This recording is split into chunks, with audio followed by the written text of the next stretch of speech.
Hello, and welcome to another episode of Emergence, episode 8, I believe. First off the bat, Abigail will not be joining us tonight. She's taking the night off, so we will see her again next time she joins us. In the meantime, Vela will be doing her best. But my name is Jake, and I'll be your GM, and these are, of course, our adventurers. And before we begin, as always, a shout out to the amazing people who make this show possible. First shout out to Bowniesart for the character art and cards flashing by beneath. Thank you as well to CzePeku for their use of maps, amazing maps that you can support them on Patreon for access to. And thank you to the musicians and composers who make the music that we play during these sessions. You can check out all their info as it scrolls by below. And I don't think I've said this before, but thank you to Potential Strangers LLC and Brooks Vernon for assisting with the filming of the cinematic of the opening. Thanks, guys. And lastly, the biggest of thank yous to you, the audience. Thank you for joining us on this story. Spending any amount of time with us truly means the world to us, and thank you so much. Let's check if there are any announcements. As always, make sure you are keeping up to date on the various other actual plays that our cast is involved in. You can find some more info of that in the various link trees listed below. Make sure you're following everybody and staying up to date on what we are all involved in. Also, make sure you are tuning in between sessions where we post our stars and wishes, where after the session we decompress, talk about the session, and compliment and say nice things about each other. Also, coming up soon, there will be interviews posted with each cast member. Those will take the place of regularly scheduled sessions, so keep an eye on when those are going to go up, and just make sure you're following and getting notifications. And thank you for those announcements. And without any more ado, let's dive back in and find out what happens on this episode 8 of Emergence.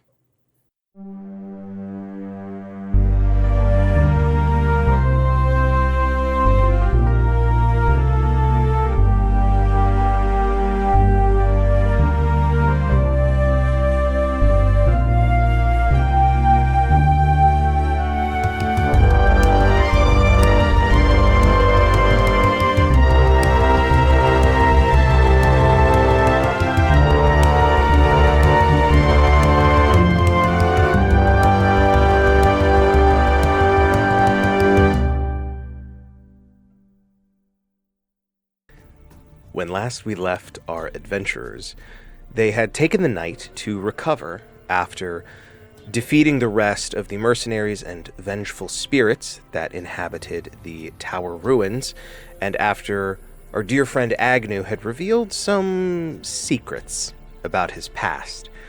The party spoke, and Agnew expounded upon these secrets, revealing a bit of a tumultuous past with the authorities and the Navy of Didaeus. And Neander had actually heard of some of these exploits being from the coast. The party decided, after discussing and coming to terms and common ground, decided to continue moving forward with pursuing this mysterious Victor, the leader of these mercenaries who had ridden off northward towards seemingly perhaps Kelnafalir. After a night of some personal reflection and dreaming, among other things, the party set out on the road on Cal's birthday, the 22nd of 2nd Autumn, I believe, and had a pretty uneventful first day. However, that night, the most peculiar thing was a traveling fortune teller, a goblin traveling by, gave Vela a tarot card reading, and this reading still, over the next few days, may weigh heavily on Vela's mind, distracting her from the current moment and perhaps causing her to be somewhat distant.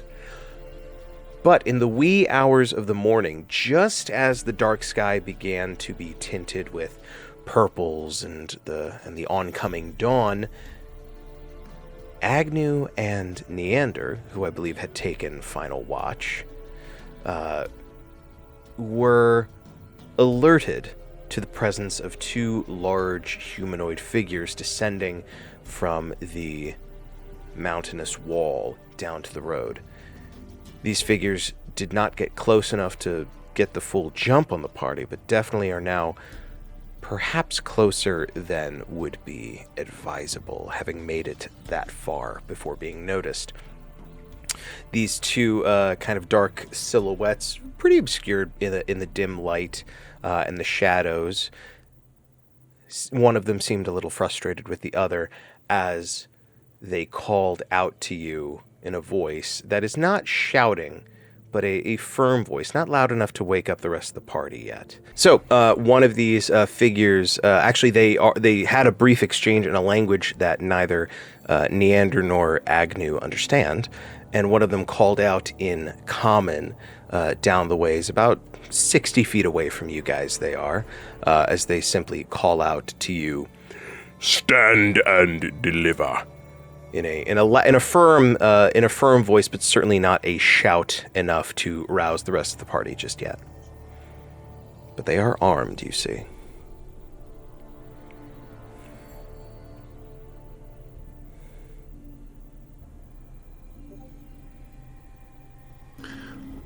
Neander is just gonna look to Agnew, and he's just gonna say, "Well, friend, I think out of the two of us, I think you should take the lead on this one.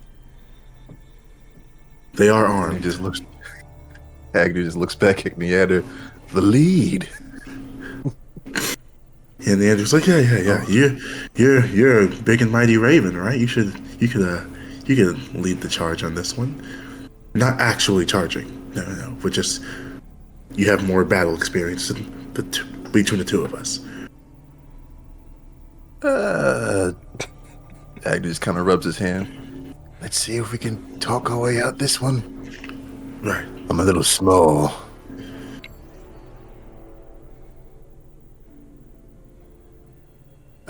Agnew takes a few steps forward, waves his hand, arms raised as, sign of nothing there. And it's kind of, what are we here to deliver? Or what are you here to collect? We'll take any coin you've got on you. Gaffs or breeze makes no difference to us. Any valuables you might have. Call it payment for safe travel. A shakedown on the mountain.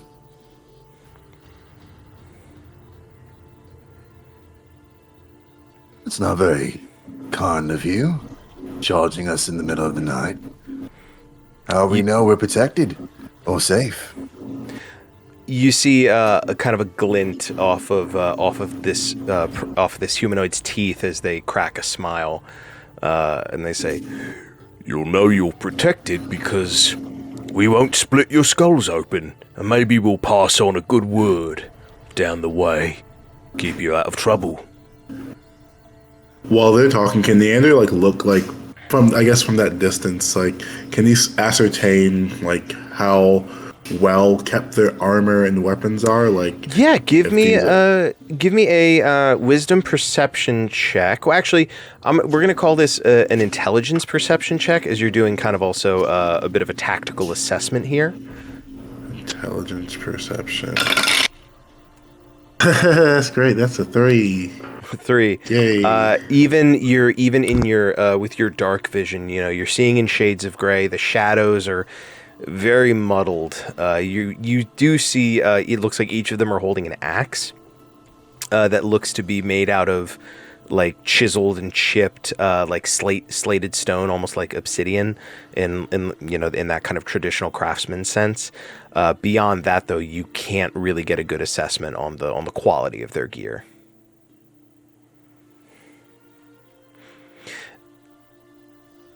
Neander's just going to turn to Agnew. Be careful. Remember, we're the only two awake. We are. Agnew's gonna kind of clear his throat. Can I roll a charisma check? I would say you could easily rouse the rest of the party. Do you want to do so in a way that is not noticeable, by these figures, or are you just gonna do it? I want to sleuth this one. I just want to make everyone aware of the situation. Yeah, then let's do a charisma stealth. Nat 20. Nat First 20 of the night, and it's me. Let's go. We don't have the fan tonight. Damn it. Thank you, Cole. What's your now, Royale? What is your total on that with your nat 20? I don't like when you say that. I take nat 20s into account, but it's not always an auto success outside of combat. Okay. Is it? Totally. Yeah, it's 24 total. Okay. You clear your throat in a way that is unobtrusive enough. Rain and Cal, the two of you are roused as you gently roused. You don't, snap awake, but you begin to hear this conversation. Honestly, we don't carry much on. We have to earn it. As you see, we're a moving caravan. However, I can interest you in a horse. Cal's gonna nudge with his foot and nudge Agnew's foot. No. The figure you see them kind of cock their head in a little bit of interest, and they go, Well, one of your horses would certainly go a long way.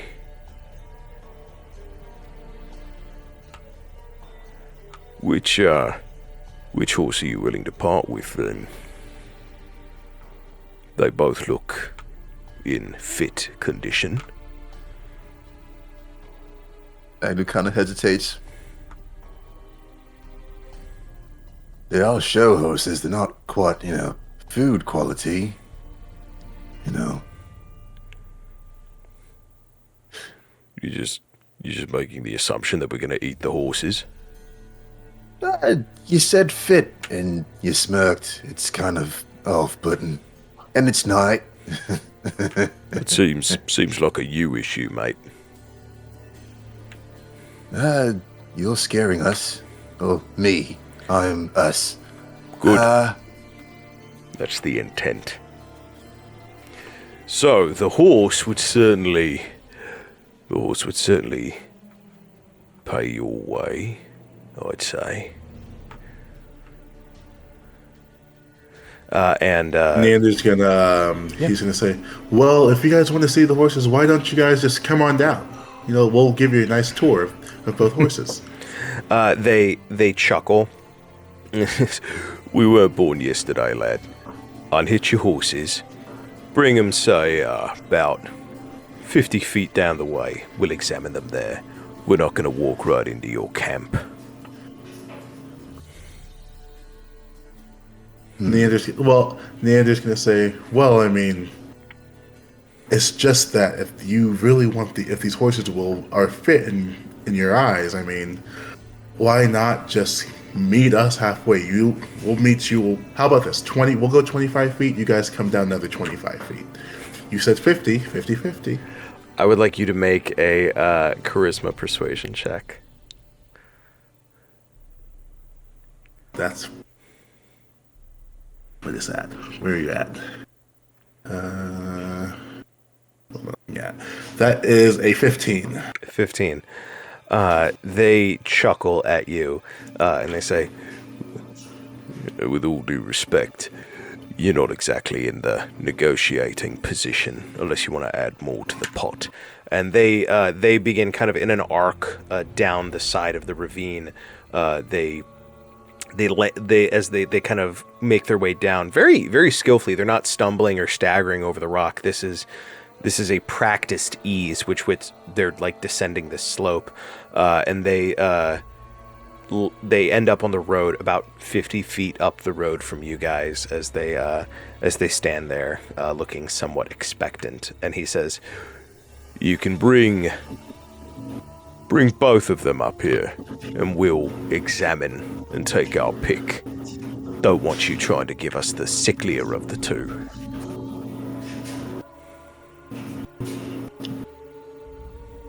Have it your way then, and Neander's just gonna look to Agnew, and I guess we're bringing the horses. Okay. Let me go. Unhitch the horses. Agnew goes to the horses.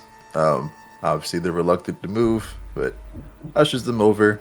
Before they get into just enough position, Agnew makes another offer.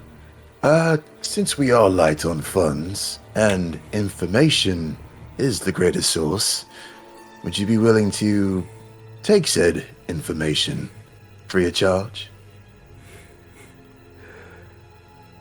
And what information are you willing to divulge in this transaction?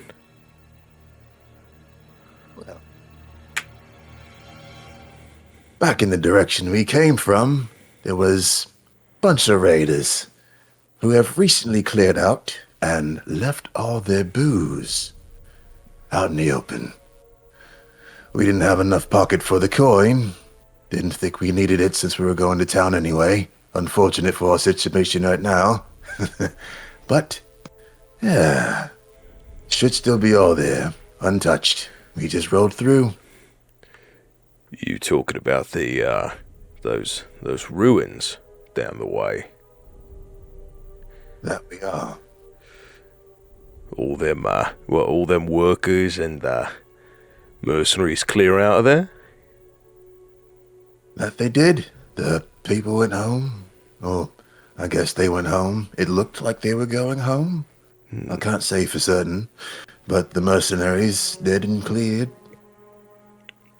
I would like you to make another charisma persuasion check.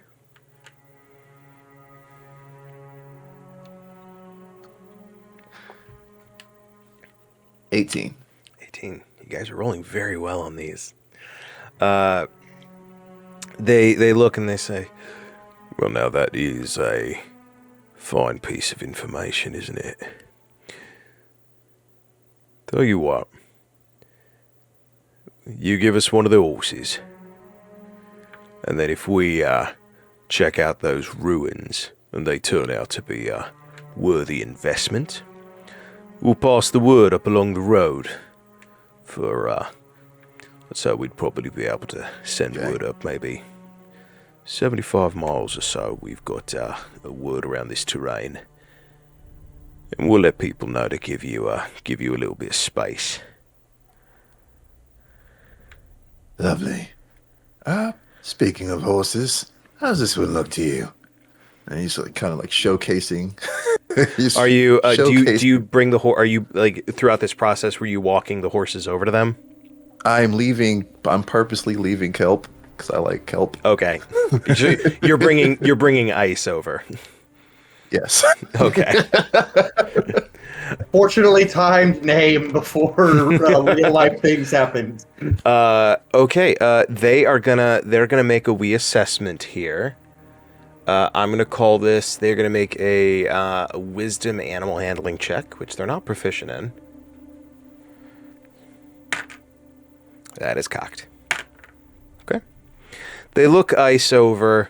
They kind of, like, one of them looks in his one blue eye, and they're like, oh, you see them shudder for a second. And actually, Agnew, now that as you have like brought kelp, I assume you brought or ice over like the full 50 feet over to where they were. As you get close to them, you can see they were certainly using the ravine, like, higher ground to their advantage. That being said, they are still about 8.5, 9 feet tall. These are still very tall. But you see very well-muscled, thick bodies built for, like, mountain cold weather living. They're wearing a lot of like natural materials, and each of them has a large, well-crafted axe and several smaller axes around their belts.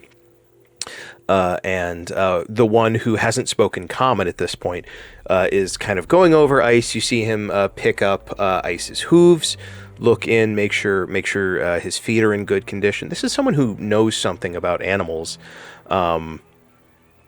and says something in that language to the other one. The other one nods, and they go, "Well, seems as fine a horse as any. Certainly a workhorse which is needed in these climes. Although, tell you what, you've been very cooperative, and good livestock is tough to come by in the mountains.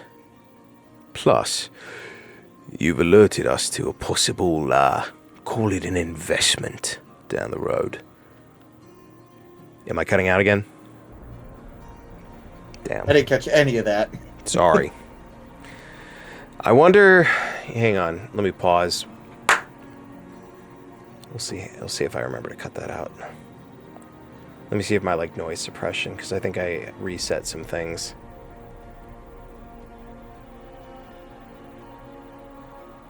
Let's see. Okay.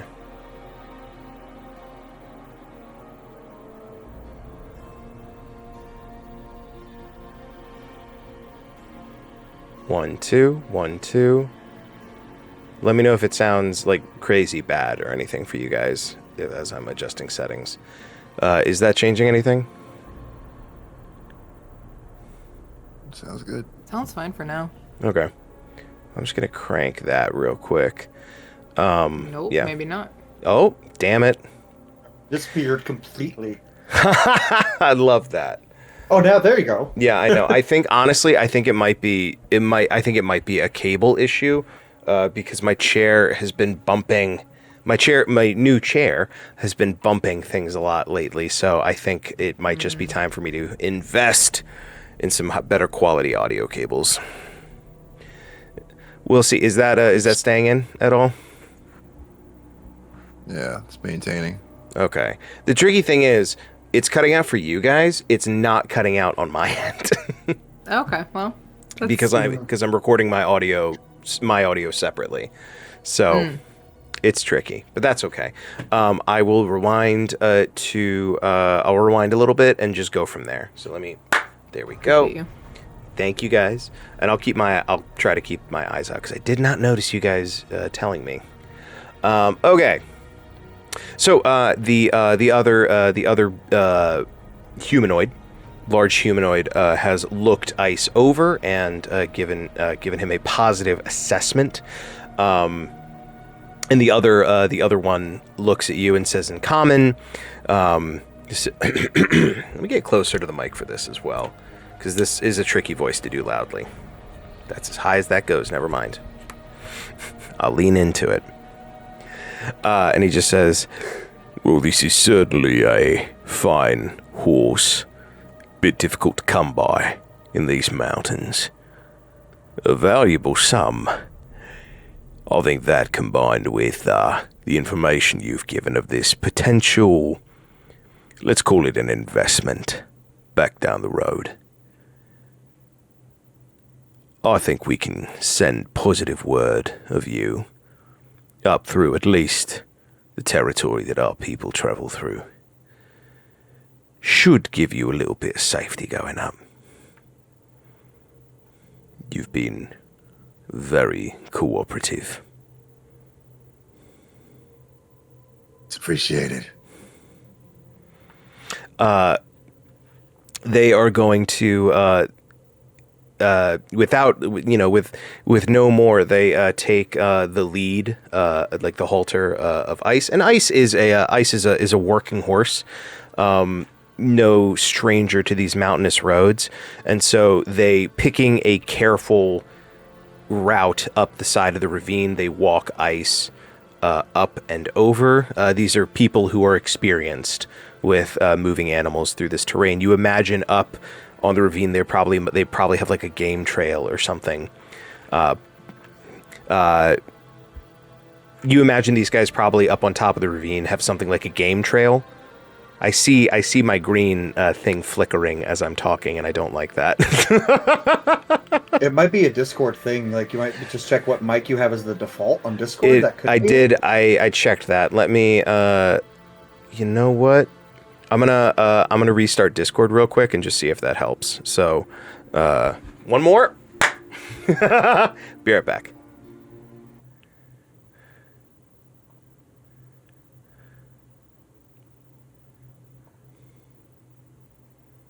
For mic and camera, or Royale's camera turning him into a PS2 character for a minute. We just Also- cannot get a solid victory with technology. Always Also- something. Also, Royale, we need to talk about Legacy of Kain because I'm so fucking excited. I'm so excited. That's one of my favorite game franchises of all time, and I was like, come again? And apparently, did you hear the Defiance remaster has a playable demo for the Lost final game? No. That gives me hope, and I don't like that. It gives me hope. I'm just gonna go through my favorite voice lines and just, you know what? I'll just go and play the game. I have it around here somewhere. When you flip a coin, every once in a while, it lands on its edge. God, Kain is so well written. Careful, Raziel is not what you think. You dare imagine what I think. I love that fucking line. That's one of the greatest lives. The whole game is basically Shakespeare in the 21st century, but it's in a time travel vampire video game. What the fuck is this? I've never. Legacy, okay, dude, heard of it. Jake, I've you heard of would it. I've fuck heard of with it. Okay. Jake, I you play would three adore- video Soul games. Reaper. I play 3 video games. No more. But At there's least Zelda. Soul Reaper. There's Zelda likes. Very. But it's not Zelda, and Zelda's already taken up one of the slots. But the dialogue in those games, specifically for 3 characters, Raziel, Kain, and Mobius, is like perfection. Alrighty. There's a sorry, we'll talk Mobius more is about yes. the time guy. We're gonna see if this works better now that I restarted things. So let me do my cue so I know where to edit at. Okay, so these figures they take ice and skillfully, in an experienced way, lead him up the side of the ravine, being very careful with this beast of burden. And see, oh my god, maybe tonight's a wash. Maybe fate is conspiring against us tonight. It's almost like it gets really distant, like you're shouting from down a hallway. Like it just gets really muffled. It's like I can hear your voice, but I cannot hear I can't understand what's being said. It's gotta be you know what? It's gotta be a Wi-Fi thing, because I feel like there's been a shit ton of network issues with Verizon in the area lately, and I wouldn't be surprised if it's just my Wi-Fi is being shit tonight. So we overcame that one time when Spencer's audio was giving out. So we'll see how far we get tonight. Cool. But we'll see if I can get We shall through this. persevere. We just got to get to the point where you guys are talking, and then I don't have to worry about it. These figures get to the top of the ravine, and I'm like also looking at my audio thing. They get to the top of the ravine, and they kind of look back at you guys. You see one of them, the one who did most of the talking in common, gives a little, and they go over the top, presumably to whatever game trails they use to get around the mountains, leaving you all in the now slowly lightening sky as dawn ever approaches. I was gonna stand up and just give Agnew a sad look. Just like not sad, but like a disappointed look. Just like Fine, it's fine.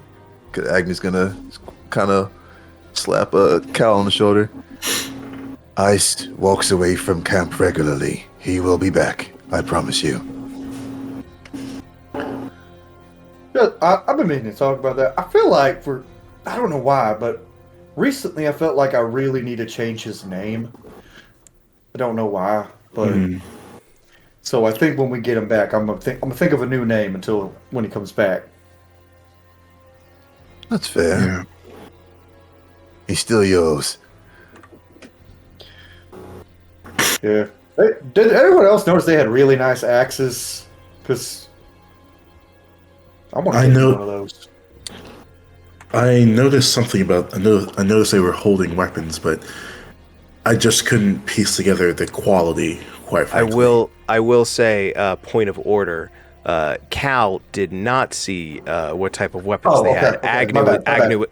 You're good. Agnew was the only one who got close enough in the dim light to actually really make out many details about these guys. My bad.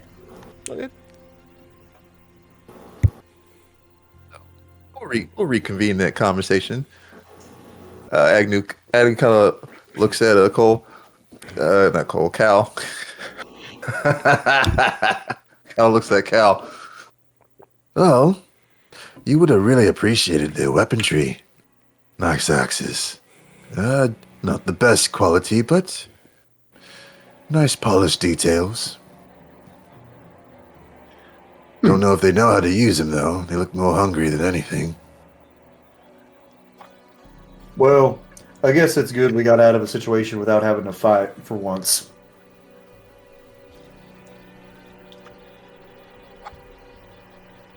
Neander's gonna walk up and he's gonna give Agnew like a knowing look. I applaud your usage of persuasion to get us out of a sticky situation. Brain, sorry for waking you guys up, but we figured you guys needed to be awake if something went down. Yeah, that's fair. Okay, yeah, that was fun. And she 100% Rain during this, like, kind of poked her head out. She's not a morning person. Kind of poked her head out, was like, I'm ready if shit's gonna go down, but if not, and you were just like, Rain, sorry, and you're like, cool, right back in the tent. Cal woke up and he's that guy. He woke up and he's like, well, I'm no up going now. back. Yeah, in the over the next probably like hour or so, the sun starts to rise. Luckily, through a series of pretty high charisma checks in succession, you guys avoided any conflict, as well as the offering of one of your horses. A point of order in that regard as well. Kelp is fully capable of pulling the cart. However, you're not at the point where you're gonna have to like stop. Like Kelp's not gonna get overworked. However, it may be a good idea to occasionally not have the cart fully loaded with everybody. Especially while you're still making a slight uphill journey. So the morning arrives and I stop the tension playlist. And I start the general atmosphere playlist.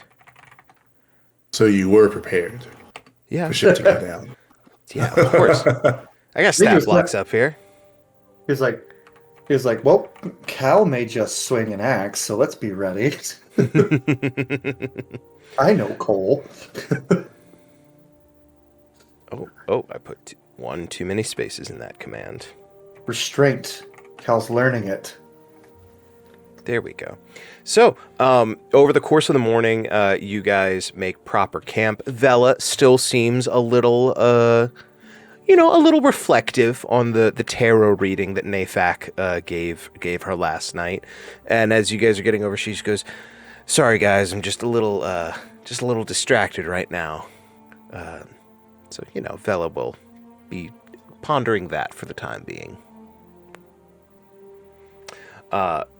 But that was your first day of travel towards the city of Kelnafalir. And as come on, find the map.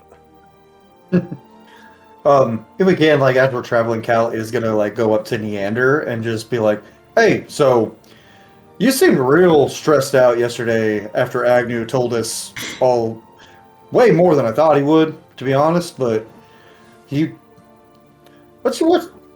there a problem there, or like what happened? When you say problem, Cal, what are you suggesting right here?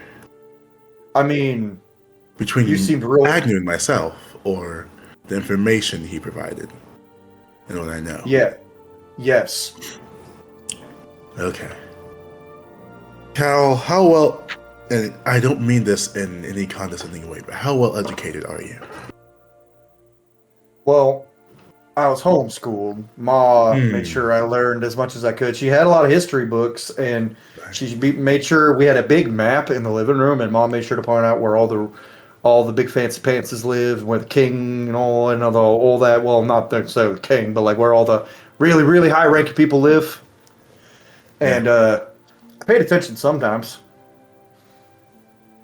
Right. So you know, is it safe to say you know a very limited amount of the governmental structure of our country, Didaeus?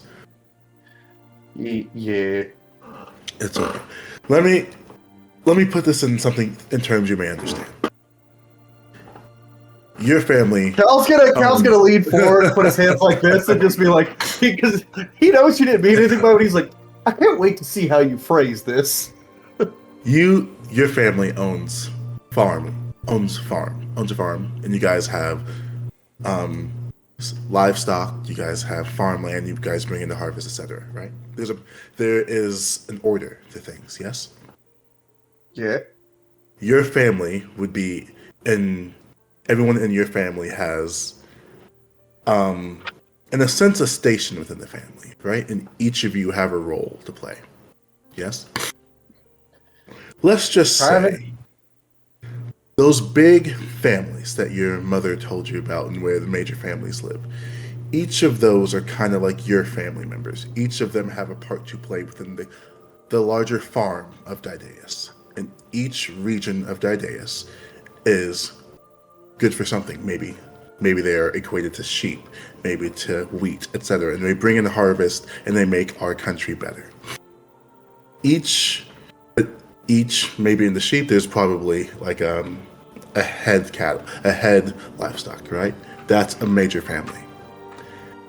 Each of those major families, but each family in your family, each member of your family makes up the ruling house or decides how the farm functions. Each ruling house has a head member that's part of the council. They decide how our country functions. Mm-hmm. Agnew is kind of like if wolves were going to attack the farm. Agnew could potentially, he doesn't know that full extent, but he could provide us being a wolf in the way of the council who rules and governs our country. My family that I come from. We support one of the major houses of the Altheri Hills. So, when I was, for lack of a better phrase, not using my decorum, my mother, Katoni rest her soul, she would have reprimanded me for my lack of manners. It was because I don't think we recognized the gravity of the situation that we could potentially be in, going against the powers that rule our entire country in our colorful group of 5. Does that make sense? Yeah. And if this analogy actually works and the government is like a farm, then they've probably got a cow waiting to cut the heads off wolves. Oh, they have legions of cows. And a legion cow, I don't know if you understand what a legion, they have lots. I know what a damn legion is. My brother was a soldier. I'm not that dumb. Never said you were dumb, my friend. Pretty, but you're not dumb. If anyone here's pretty, that'd be you. And he's just gonna like. He's just gonna. So how long did it take you to grow your hair like that? I know you're like hundreds of years old. Was that like, did that take that long, or was? So I'm thinking about growing mine, but Neander's just gonna take a finger and like shush and put it against your lip. He's like, I never grow my hair and tell, and he just walks away. That didn't even make fucking sense. He's just gonna... So you guys gear up for the road. So you still have from where you guys are in the pass through the Firespine Mountains, you still have 4 full days of travel. Now, in the interest of, as much as we all know how much I love travel mechanics, I think we're going to try truncating them tonight. So as opposed to as many checks as it has been, we're going to shorten it from 3 to 2. I think that might make a big difference as far as keeping things moving. As with all home games, as I consider this just a campaign that happens to be recorded, we try out different things and we see what works for the table. So, on this first day, and as I said last session as well, the Trials and Tribulations book from Level Up for this system, make sure it's on screen, happens to have a list of activities you can perform while traveling. So these activities all have various things involved with them. I'm going to give you guys some examples. There is Befriend Animal, haha. There's Chronicle, there's Cook, Cover Tracks, Gather Components, Pray, Track, Scout, things like that. So I am going to try and use that as a framework for this. So the first thing I would like is for somebody to roll 1d20 so that we can see what the weather is like. Hey. 5. 5. It is a clear day, crisp, cold autumn air as you guys continue to ascend into the mountains. Probably at the end of this day, you guys will have reached like the peak elevation of the Firespine Mountains, and you'll stay there for a day before you begin to make your way back down.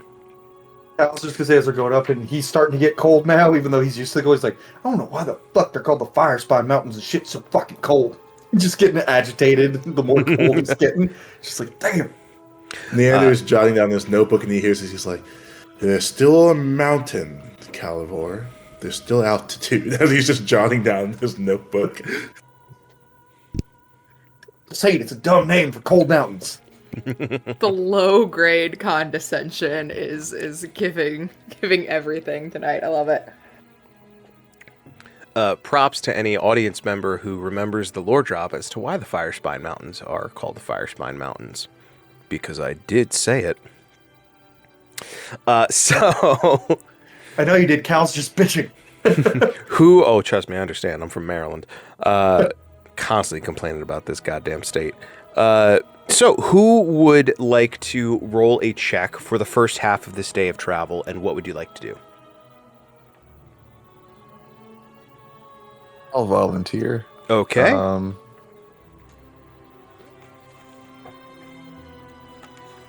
11. What'd you roll? What are you doing? We haven't assigned a check yet. Oh yeah, we didn't. You know what? I got excited. It's okay. It's okay. We can hang on to that 11 if you want, and then we'll. Nah, I'll re-roll. Okay, I'll re-roll. up to you. If it comes back, that'd be great. Okay. But I'll re-roll. What would you like to do? I would like to just survey the land, and Agnew is just gonna kind of just keep an eye out for Ice to come back to the cart, and he's kind of leaving like breadcrumbs, not more metaphorical breadcrumbs for the horse to find his way back to the party. Okay. Yeah, we're gonna. Luckily, there's a thing. There is a scout ability, or a scout activity. So I'm gonna use that as the framework for this. There we go. And luckily, another awesome thing, hopefully, to get some people interested in this system. So the way, and so that our players are aware as well. This book has charts for various regions. We are currently using the Lofty Mountains region. And with each region, there is a tier of difficulty for travel. And depending on the tier of difficulty, that affects the DCs of these travel activities. Now, that's usually something I do anyway, but the fact that this game has mechanics pre-written to back up what I already like to homebrew. Love that. So, so there is a function for this called hostile territory, which I would say, based on the regional description, with this route having been established as being, harangued, harassed, whatever, by bandits, we are going to say that you guys are in hostile territory. I'm not going to do the full bonus to DCs that hostile territory would impede, just because it's not like you guys... Plus, actually, I'm not going to say hostile territory because of your success last night. So, honestly, telling them about the Tower Ruins, big, bold move there, Agnew. So, for scouting, now that I've got my DC, this is going to be a wisdom perception check. I can do that.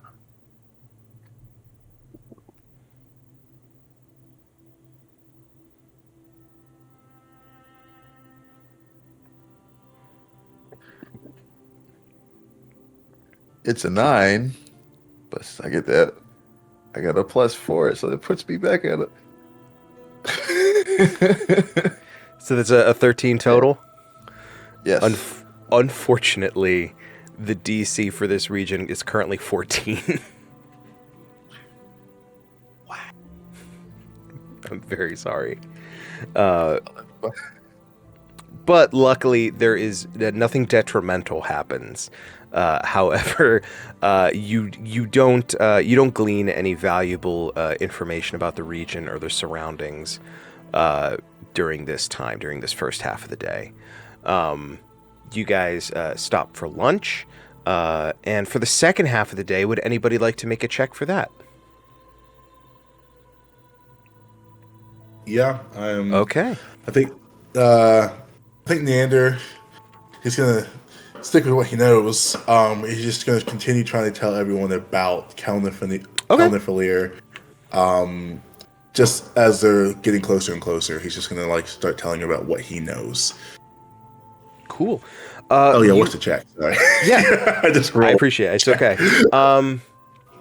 I would say, because I imagine, Neander, you're looking more at Kelnifalier as it is currently, and it's current societal state. Mm-hmm. So let's call this an intelligence culture check. Intelligence culture. Let's use this die. DC 14. Okay. My goodness. That's a 3. What is going on? Now, just for clarity, not a nat 1? No. Okay. Not a nat 1. Unfortunately, you're going through, and aside from, as you begin talking about it, you realize off the top of your head, you really don't remember much more than the basic surface level information about Kelnifalier. That it is a large city. There's a lot of trade. It's governed by the Debris family, and God, as you're talking, wow, there's really not much else you recall after that. You may need to brush up on your journals, or really, as you meditate, think back and maybe try and come up with some more information tomorrow. Yeah, he's just gonna write down, remember Kelnifalier, ? In his journal. But you all begin to make camp for the night. And as you guys begin to make camp, would anybody like to... Cole just got up. So, unfortunately, because there are 4, not 5 of you, I am just going to default to you, Bex. That's fair. For this first chunk, and this could be either later in the night, or actually, I'm just gonna call. We'll do actual watch checks, I think. But see, I've adjusted my travel mechanics without thinking in advance about it, so I'm doing some on-the-fly adjustments here. So that, but then we have watches. You know what? I think because I do want nighttime to have an increased chance of danger because of where you are. I think we're going to maintain the 3 watch system for the night. But Bex, I do think you had said at one point that Rain would take first watches. That way, if she did need to expend any resources, she'd be able to get them back throughout the rest of it. So. Yeah, generally. Yeah. Are you, so is Rain keeping watch or, also would anyone take first watch with Rain? If none of our 3 people here, Cal? Okay. So, the 2 of you, are you both keeping watch or is one of you doing something while the other keeps watch? I'm gonna be keeping a little better watch tonight than last night. Okay. But when Cal is kind of like taking over more alert times, I will be working on a trinket. I will try again the thing that I've been trying. You got it. Let me get back to my Lofty Mountains page. There we go. Cal is going to be keeping watch, but he's still going to be whittling that little thing he's been working on for a couple nights now. And it's steadily looking more like an animal. Actually, before we fully get into the night, as you guys have now reached the peak, ironic that we were just talking about oxygen with Cole visiting Colorado earlier, not to give away your travel information. I would like everybody to make a DC, as I'm checking the charts. This is going to be a Constitution saving throw. Don't like that. Well, this is simply a natural effect, so it's basically a tier 0, so it's only a DC 10 con save. And it can still fall pretty easily. It was almost on that one. That's going to be a 13, which makes it 14 total. Okay. 23. Good. 17.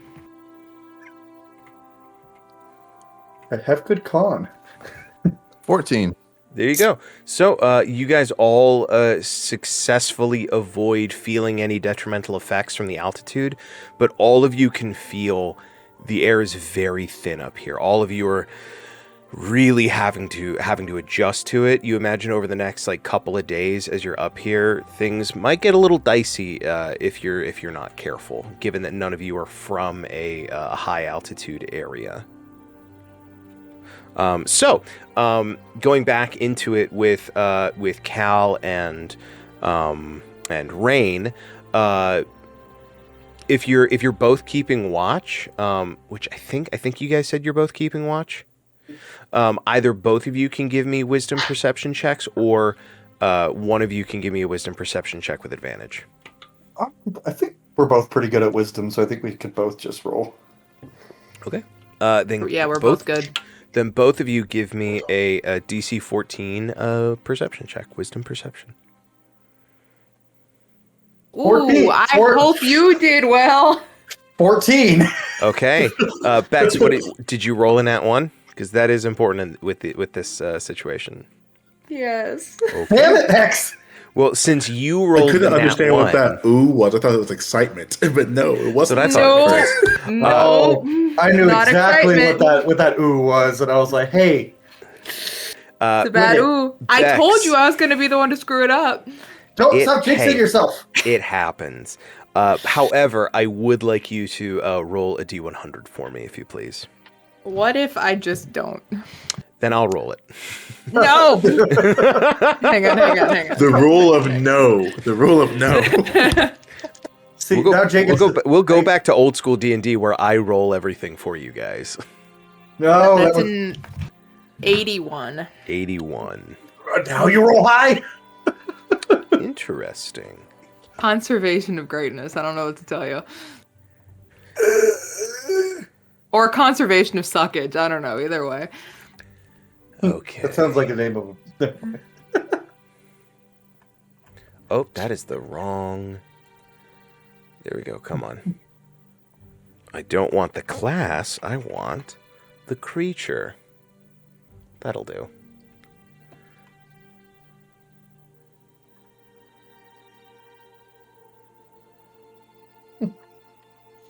see. Give me just a second. One. Nothing could happen, you know. I mean, like you could just say, like, "Oh no, we'll forgive this one," Yeah. you know. A leaf falls. A leaf falls. Spooks the horse. Horse runs away. Our card is gone. In my Giving him ideas. in my first campaign, anytime I would say there's a fork in the road, one of my players would go, "I pick it up." And he marked it in his inventory every time, and he ended up with about like a dozen forks in his inventory. That's so genius, though. All right, Bex. Yeah. As you are, we're going to continue you rolling. I would like you to roll a d10. Okay. A 4. A 4. Let's see.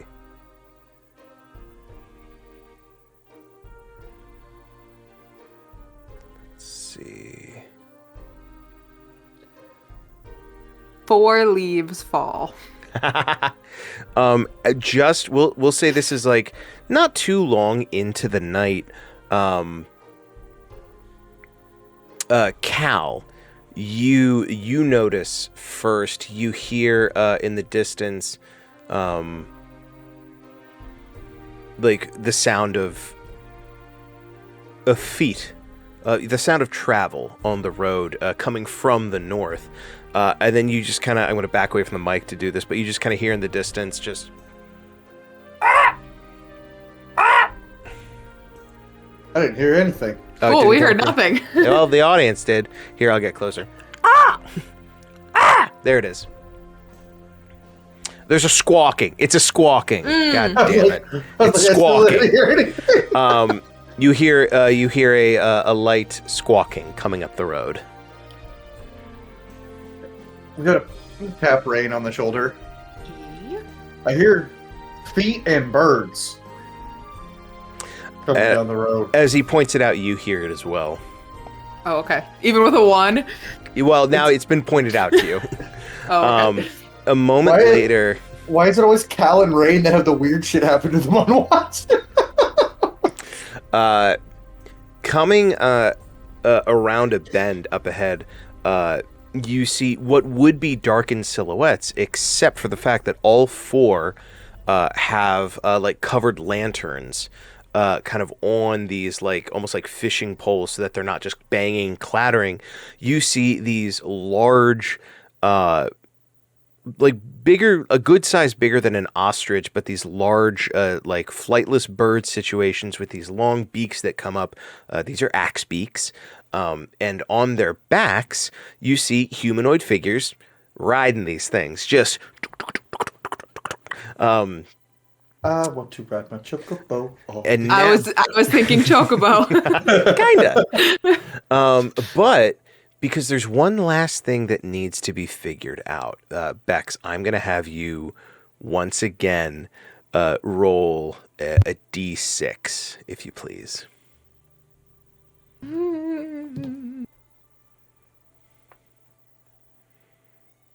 A 1. A 1. Good. As they pull, they come up, they kind of see your little camp off the side of the road, and one in front kind of holds their hand up like this, and you see cloaked, hooded figures, and they all stop, and the one in the lead kind of rides his axe beak over and pulls his hood back, and you see a rather handsome-looking wood elf, illuminated by their own lantern, as they look at you, and they just say, "Hello, travelers. We received word that there were trouble on these roads, mercenaries, capturing people, putting them to work. Have you heard anything of these rumors?" Before Cal speaks, he's gonna like try to read this guy and see just what he can figure out about him. Like, give me a vibes. wisdom insight check. Hey, that is. I'm not pushing inside it. Okay, no. So that's only a dirty 20. Only a dirty 20.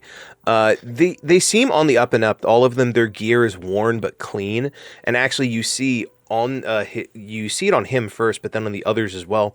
Their cloaks are pinned with a clasp of some sort of family crest, and I think based on you guys having deduced the crest that you found in the ruins, these look to be debris family, like woodsmen, basically scouts, mountaineers in this case. Well, And the people are free and they ran away, but a lot of the mercenaries got dealt with, but they scattered too.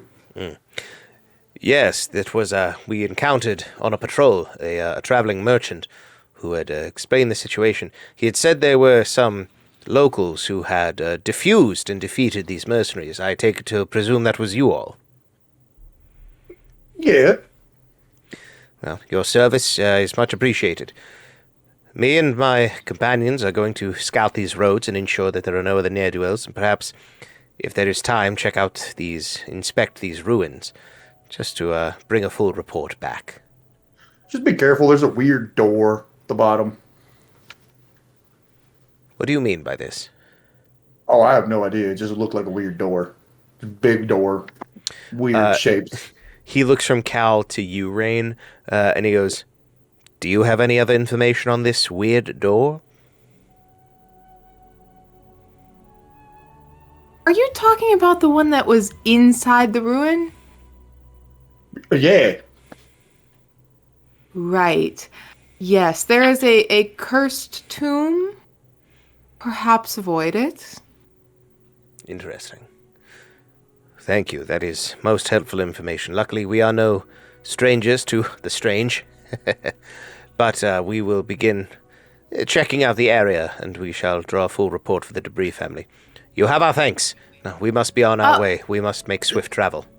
The head person ran off before we really interceded. He may be back soon. Well, He headed this way. luckily, we are careful and strategic when need be. The debris mountaineers are no strangers to conflict either. If we assess that this situation deems the need for more force, we shall ensure it is done. Thank you for your information. Hopefully we shall see you again someday. Safe travels to you. Fellows, we Same to must you. make haste. As he goes back into formation, and they all kind of in sync go, "Yeah!" as all their axe beaks take off in perfect formation down the road. I don't know why, but I really like those birds. Something about their faces just really speak to me. I think you like axes, Cal. Asses? Yeah, I like asses. What's it got to do with the bird beaks? I mean, that too. Very valid. Axes. Oh, right. Hey, yeah, I guess I do. The Both is good. He's gonna look down as he says that. Looks down at the axe. He just goes, I like swords a little more, but axes are better for brutes.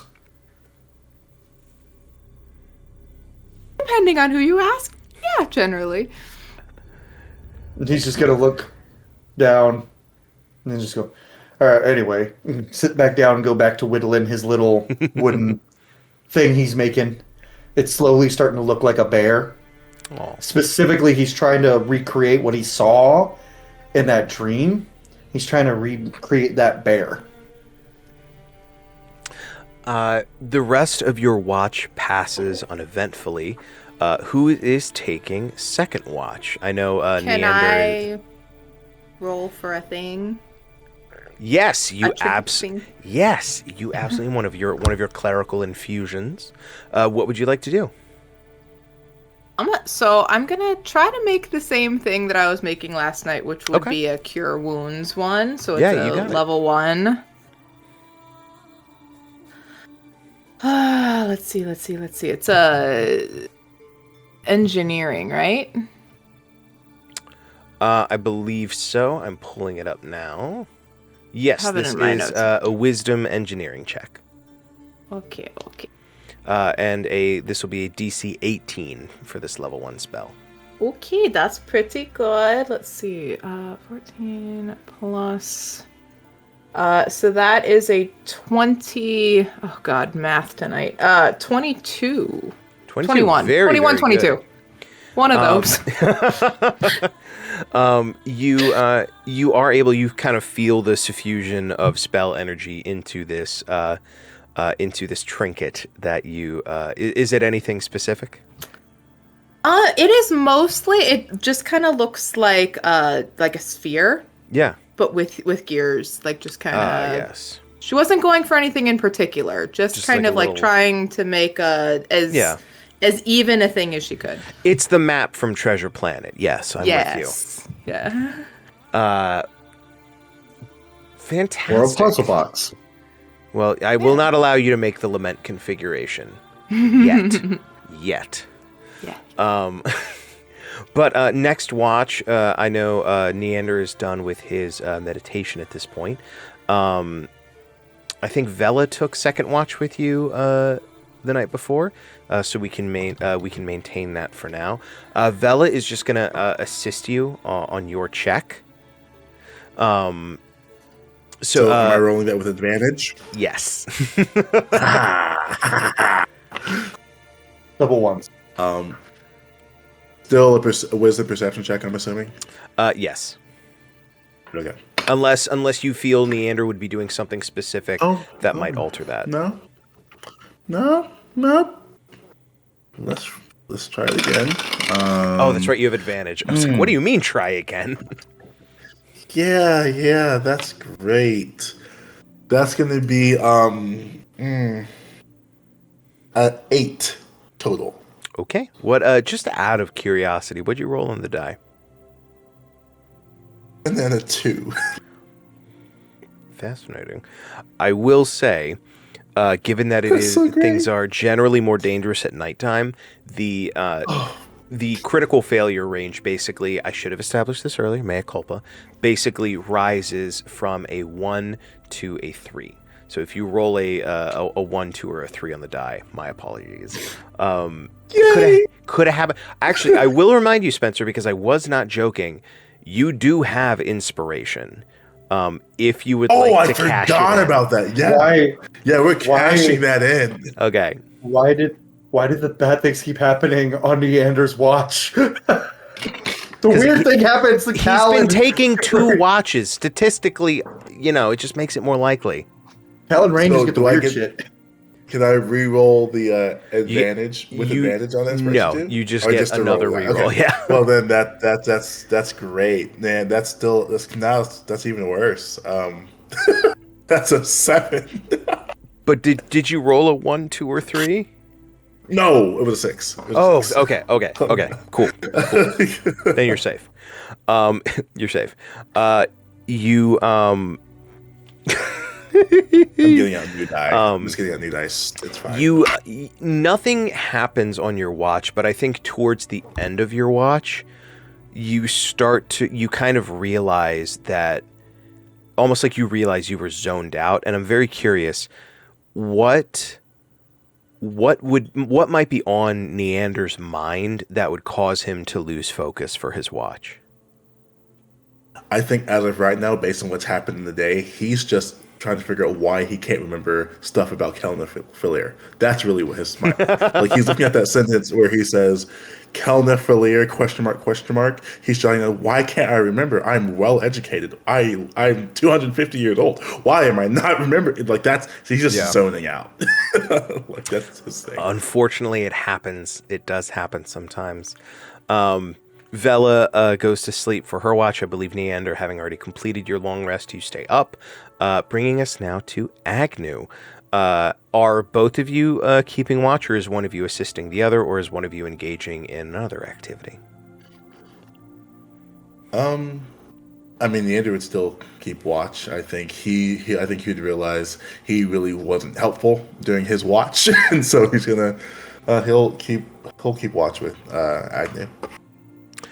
Alrighty. So are you looking to roll your own check, or do you want to give Royale advantage on this roll? Oh yeah, I'll give Royale advantage.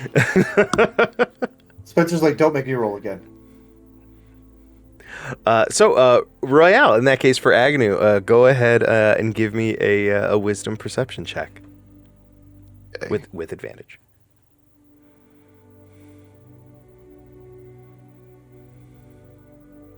I got a 16. 16. Very good. Very good. There we go. I'm going to have to make some tweaks to the built-in travel system and incorporate my own. But I will say, I know. Well, it's like there's no mechanic for a positive thing happening unless the random encounter happens to be positive. So I just got to do some tweaks as we. Hey, here's 50 gold. There is, on one of my random encounter tables, there is a random event that is like a dwarf falls from the sky and just onto the ground. And that happened 3 times in my home game. Like, it gets really hard to explain why it's happening after the 3rd time. Damn, it's raining men. Hallelujah. But your last watch concludes, bringing us now to the 3rd day of travel. So you guys are 2 days away from Kelnafalir. But apart from bumping into those debris scouts at the beginning of the night, you guys have had no issues. So now we'll go into this 3rd day of travel. Who would like to roll for weather? I'll do. Oh, good, Rain. Can do it. Let's make it. Let's see if I live up to my namesake by rolling low. Yeah. This will be a D20. Make it rain, Bex. That's a 9. A 9. It's a little overcast, which I think for this high in the mountains means it's foggy, and visibility is bad. As you guys are traveling through the highest altitudes, the air is thin, and it is very bad visibility.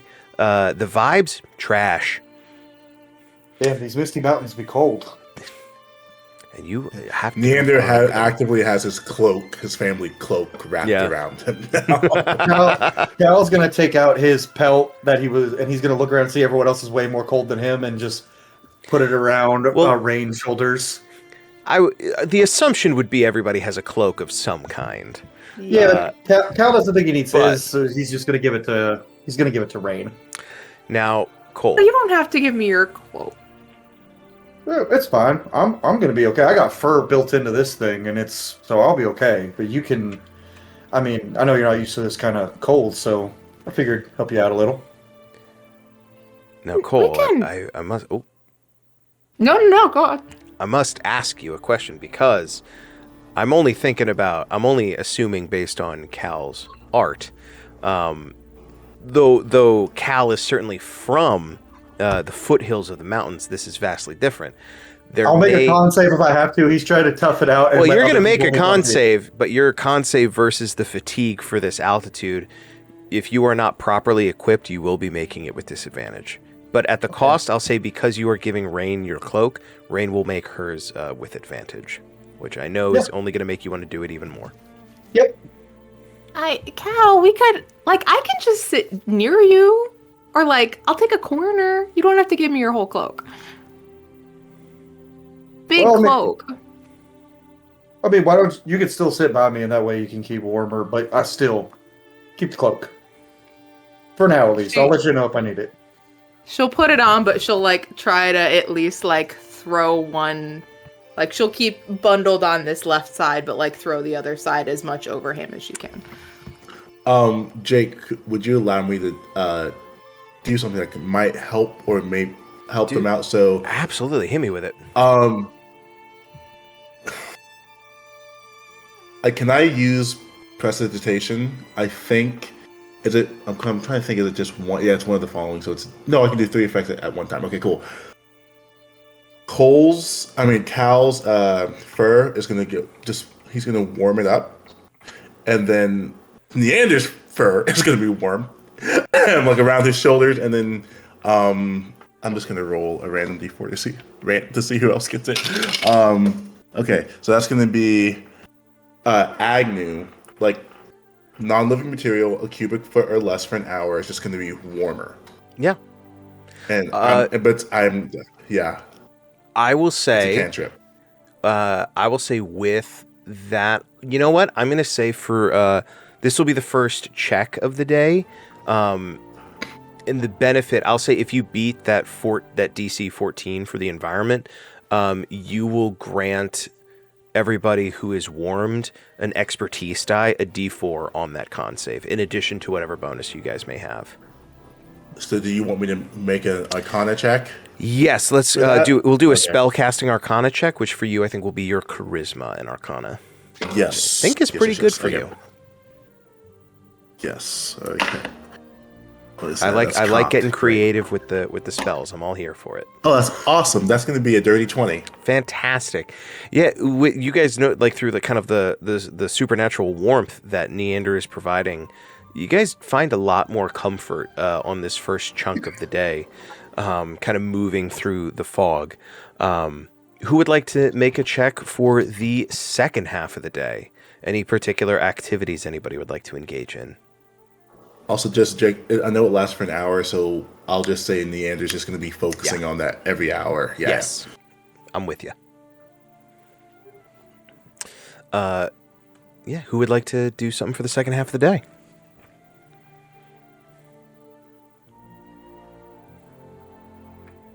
Trying to think of something. I can, but I already rolled for my garbage weather. Hey, that doesn't contribute towards your rolls for the day. Okay.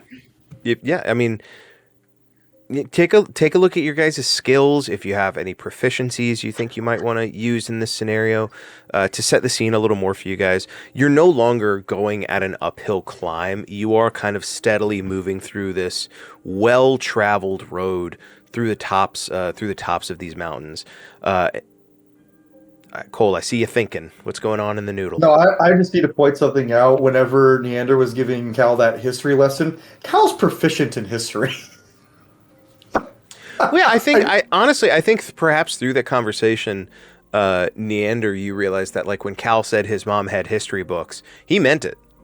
Like, there's little, there's certainly gaps in Cal's knowledge, but that's not one of them. I'm talking way too loudly.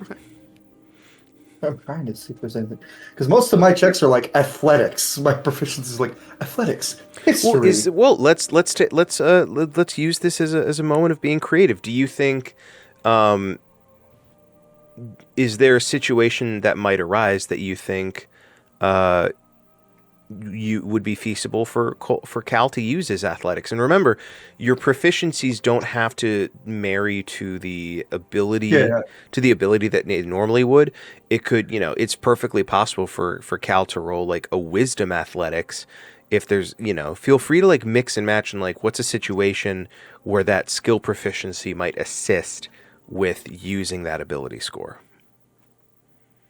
I want you guys to feel like you have a lot of freedom with this. Just for the fuck of it, Cal is going to explain the merits of being physically fit and not just strong, but athletic, and being able to jump, being able to move, even from the books he's read, for people who use magic to be able to get in and out of trouble, get in and out of danger, and also for people with ranged abilities. He's like, it's not just picking up a big weapon and swinging. You got to be able to move. You got to be able to. Yeah. Like, I may be big, but I can move. Honestly, I love that. That's going to be an intelligence athletics check, because this is something that you do not have gaps in your information about. Not good at it, but we'll try. Hey, you got that proficiency though; it covers it. Yeah, that's a +1. Better than a minus. Hey, okay, that's still okay. That's a 15. 15, very good. That beats the environmental DC of 14. Yeah, like, I think, you guys, it. We know that Cal has a 9 intelligence on paper. However, though that history proficiency and that athletics proficiency as well really shining through on these last couple of days, Cal knows his shit when it comes to fitness and like the value and the insight into being physically capable. It's just his autism. It's his special interests. Don't we all know? But yeah, the day comes to rest. It is a little odd to end the day not on a continuous uphill uphill angle. But you guys make camp. I have some ideas as far as like making camp, but I feel like by the time I concrete those ideas, you guys are going to have made it to Kelnafalir. So I'll work on those in the meantime. But do we want to keep the same watch schedule with Cal and Rain on first watch, and then who's on second, and I don't know who's on third? I'm fine with Cal and Rain, unless Okay. someone else wants to take first watch with Cal. Okay. In that case, how are you guys doing it? Are you both keeping watch? Is one assisting the other, or is one of you engaging in other activities? He is going to take more present watch because he finished the little bear, Hell yeah. and he even made Just- little like marks for the like where the thing was hurt. Yeah. Does Cal have a tool proficiency? Does he have like carpenter's or woodcutter's tools or anything like that? Carpenter's tools. Just for shits and gigs, I'd like you to give me a dexterity tool check. So this will be your dexterity plus your proficiency bonus. Okay. Well, there's my first nat 20.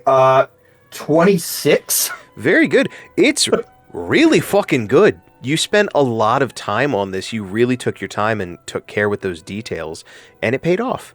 Kind of your patience and persistence really show in the work on this thing. He's gonna pull the little dog out of his pack and just like kind of look at the two of them, and then he's gonna like kind of go over and sit by Rain and be like, "Hey, you busy?"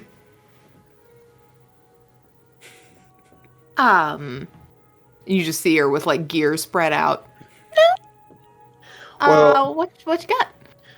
He's just kind of like hiding it behind his leg. He's like, "Well, I know you said you made that dog for me from a birthday present, but it was so really nice of you, and I don't like getting presents without giving one too. So, and he's gonna hand her the little wooden bear that he whittled just for her. It was a birthday present. You don't have to give something back as a birthday present. Well, I wanted to show you that I appreciate everything you, and also you can think of this as thanks for saving my hide down there in that ruin. But yeah, whittled you a little bear. Oh, no, thanks. You didn't have to though. He doesn't have any like special gears or magic or anything, but he just. I mean, I maybe could make it have gears, but it would probably require me tearing it apart a little bit, and I don't want to do that. Yeah, just I don't know why I made a bear, but figured it. Do you I thought you'd like like. bears? I mean, I like bears. Bears are cool, but He's gonna kind of have a realization. So, I don't know if it was a dream. The other night when we were taking watch in the tower, in the ruin, I walked out in the middle of the night and I found a bear that had been chained to a rock in like a little alcove. He was like beat up, bruised. He had like cuts on his neck.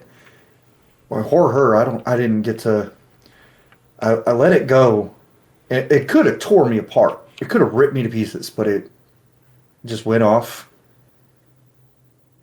But it still, I don't know if it was a dream. Because when I woke up the next day, I didn't feel like I had lost any sleep. I don't know. It felt kind of hazy for a while. well, were the chain still up there on the hill in the morning? Jake, can I retroactively, like, can I see if they were? Because, like, I feel like he would have checked that too the next day. Like, just, but he didn't really. He just kind of looked up at the hill. You didn't say you did. He's just, I didn't. We were in a hurry to get leaving, so I didn't really look. But it's just been on my mind a lot lately. Because if it is real, that's even worse. Because who could do that to an innocent animal? Treat it like that. I mean, I understand using animals for like help with or foreign labor stuff, but or if they attack you, that's different. But just chaining it up for no reason. I Letting it mean, starve. they were using slaves in a mine, so that I mean, they wouldn't were- surprise me. I mean, they were pieces of shit no matter what, but I think the worst part is they were just leaving it there. They had no use for it. They were just because they could. Well, it's a good thing you released it if it was real, and probably good for your subconscious to release it if it wasn't. Well, either way, I had it on the mind, and I was like, I want to make something for Rain, so there's a little bear for you. Well, I'd rather us not see any like real bears, but This little one is cute. All right, well, I'll let you get back to... What are you doing? So you know how I made you that little... We did a little dog, right, for your birthday? Yeah. So I think that I'm able to essentially infuse new creations with some of my magic. And I think that I can maybe use them later without the same amount of energy that it would normally take me. So, like, you could, for part of getting this wrong, put magic in an item and use it later, even when you're too tired to use magic? I think. I'm not 100% sure if this is gonna work, but maybe. So she'll take out the little ball. Well, shit. Don't use it yet. Okay. I know you booped the snoot. Don't use it yet. But Real may sad. heal you. So Okay. you'll just twist it and it felt like it should this time, but Thanks, Rain. of course. Rain, if you can get this to work often, you could change the way people do everything. Oh, well, I don't think that's gonna happen, but it could maybe help our party. Well, keep at it. I'm rooting for you. I believe in you. And he's just gonna go take the little orb, put it in his pack, and then he's gonna go take a more careful watch because he's not whittling. I will say something I think I forgot to put when I sent you the info for clerical infusions. I'm going to edit it now so that it does. Each infusion is only going to last until your next long rest. Oh, okay. Just because, for balance purposes, you could theoretically stack up like a dozen cure wounds. Okay. So it's until the next long rest or until the next infusion? I'm going to use the seldom used dawn. Each infusion lasts until the following dawn. Thematic. It's like we're telling a narrative.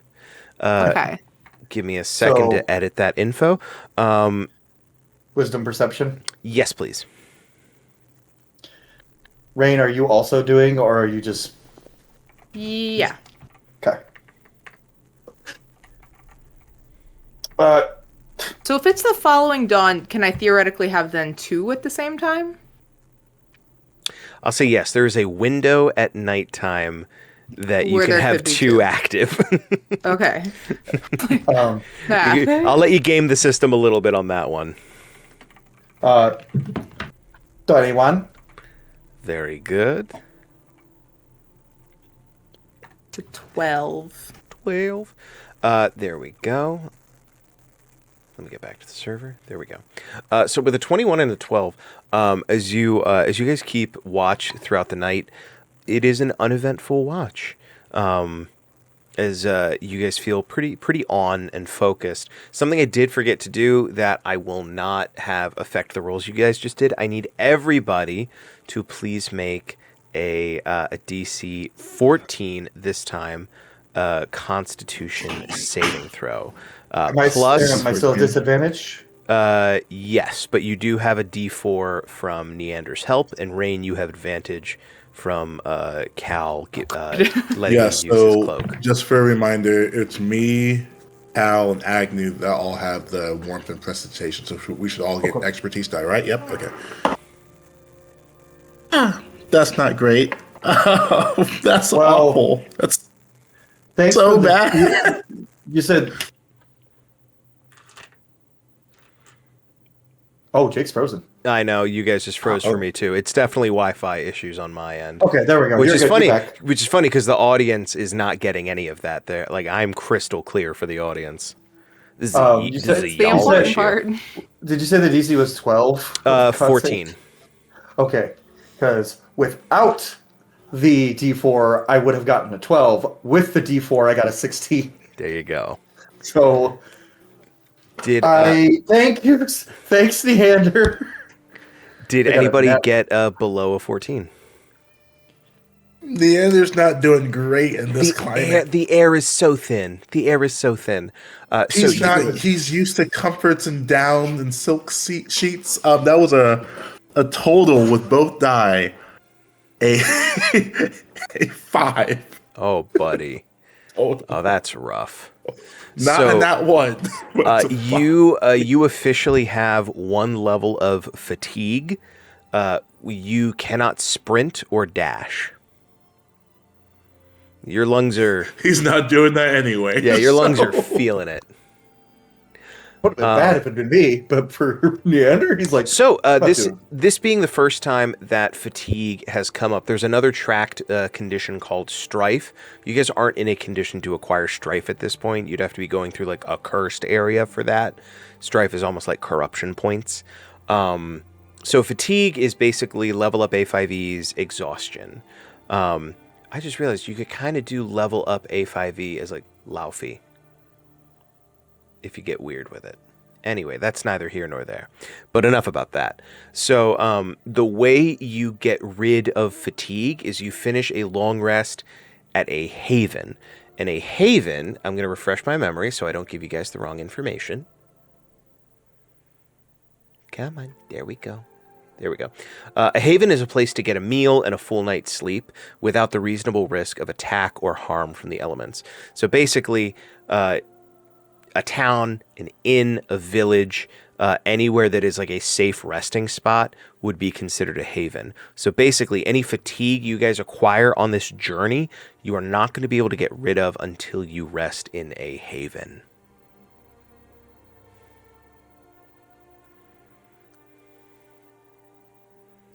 Suck because I rolled a 7, so you also have a level of fatigue. Okay, there we go. So yeah, you get your lungs are. I mean, both of you being from the sea, I think it it works. Both of our coasty boys are not doing too hot, but. For the second watch, we'll go to Vela and Neander. Vela is once again going to give you assistance on this, as she's still, man, that tarot reading really shook her. She's just still a little distant. Yeah, and Neander's he's just looking around like, I hate it here. I hate it here. So give me a perception wisdom check with advantage. Okay, and that was going to be... Okay. That's going to be 16. Very good. Unlike last night, you feel really confident as you're kind of staying alert, you're staying watchful, and you feel confident that there are no threats nearby. Bringing us now to the last watch for Agnew and Neander as well. How do you guys want to take this roll? Do you want to just have Agnew roll again? Yeah, and Neander's going to look at Agnes like, so you're cold too, huh? It's not just me, as he's just shivering.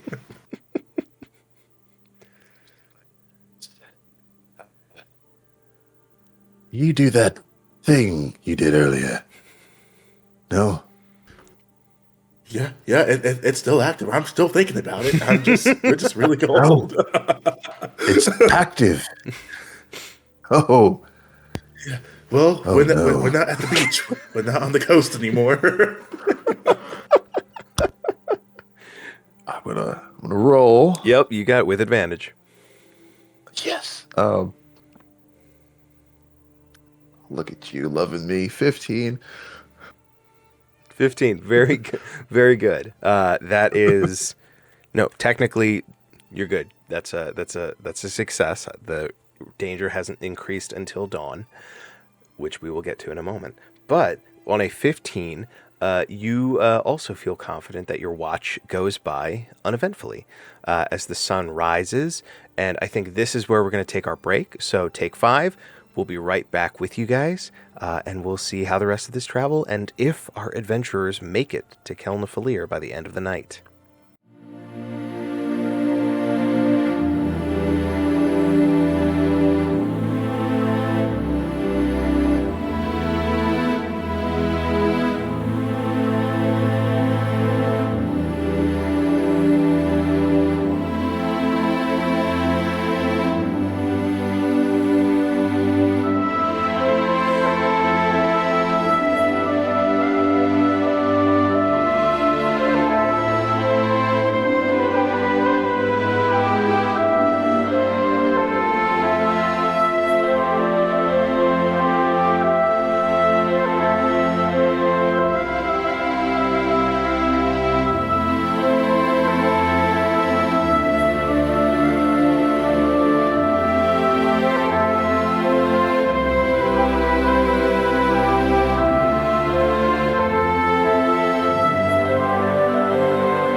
welcome back.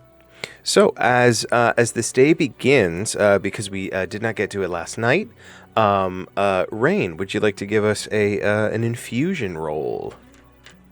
I would indeed. I don't know if I'll be successful, but I'll try. Hey! Pretty good. Plus 2 plus 4. So, I don't know, 20 something. 22, 23? Yeah. You successfully... My one brain cell is trying really hard right now. Hey, as we said, it's been a week.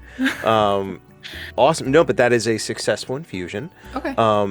So, as I mentioned it a little bit off camera, but as we go into this next day of travel, because I believe this is the 4th day of travel, so you guys only have one more day after this, and then you'll arrive at Kelnafalir, probably a few hours pre-sunset, depending on random encounters and things like that.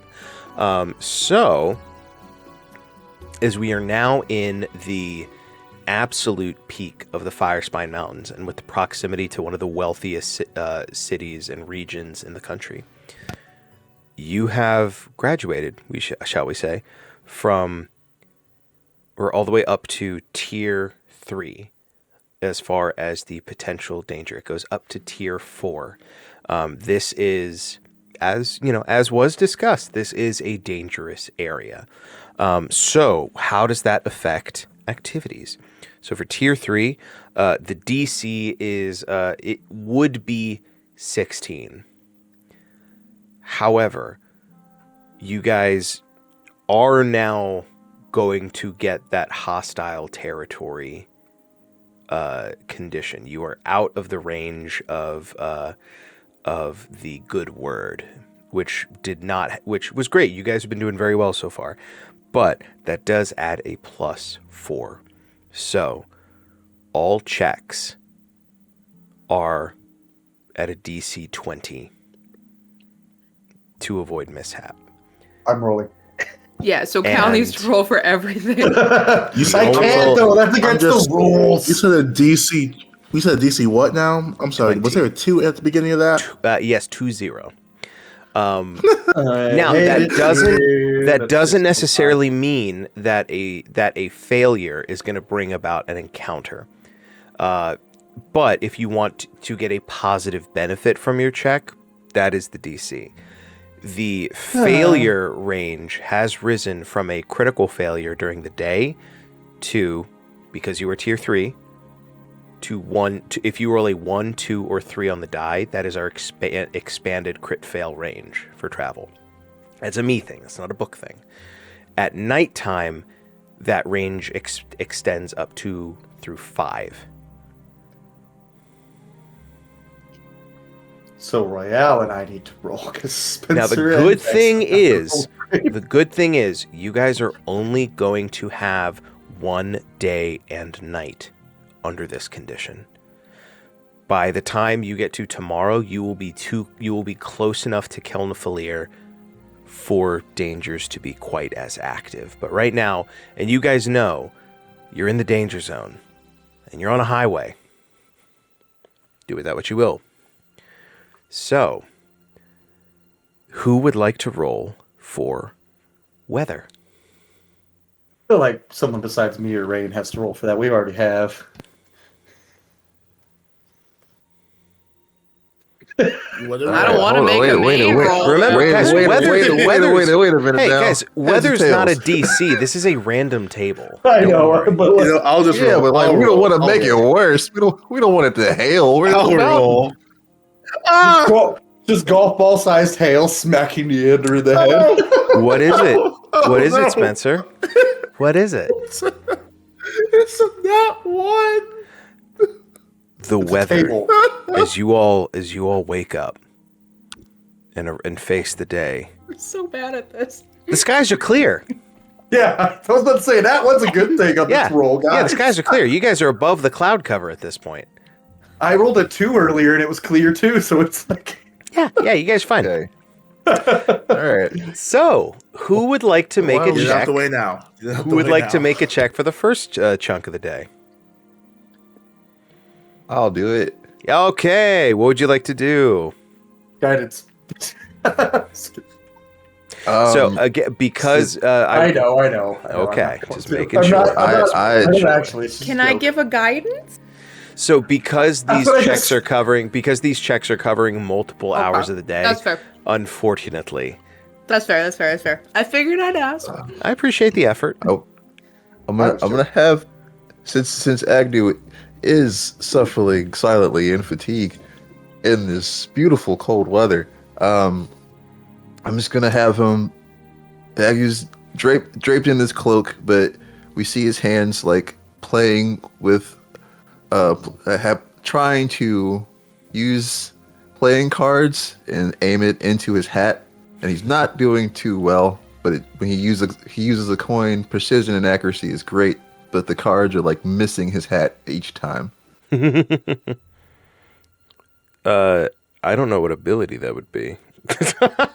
I was thinking dexterity, just because like it's not like it's a knife throw. Like he's trying. I don't know. It's in there. Like this. I'm gonna. Precision, I don't know. Yeah, I'm gonna track this under the entertain chunk, because there is so little going on that Agnew attempting to throw cards into a hat is gonna keep you guys entertained. So let's do dexterity performance. Okay, I can do that. Look at that, 17. Okay, is that a 17 total? That's a 17 total. And I quote, "The party is not entertained." But That was cool. it's not a critical failure.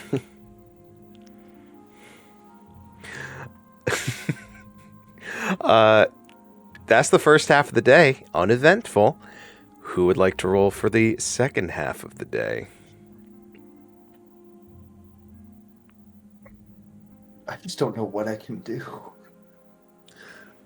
Okay. You know what? Go. Pet Go the ahead, do your horse. thing, brother. Encourage the horse. I will encourage the horse. Okay. Let's see if there's something. Oh, hey. Well, luckily, I'll use the befriend animal thing. So, alrighty. If you could please give me a charisma animal handling check. Okay. The nice horse. Tell it it's doing a good job.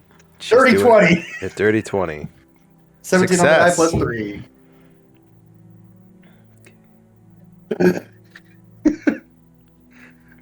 Okay. So I will say Kelp has not gained a level of fatigue yet, but she's definitely feeling it. He's just gonna like kind of she's doing a lot of work. Just pat her and be like, "Come on, girl, just a little bit further." Might I'll be get you a nice treat good when we idea get back to get another horse at some point. I'll get you a nice treat when we get to town. Okay. Alrighty.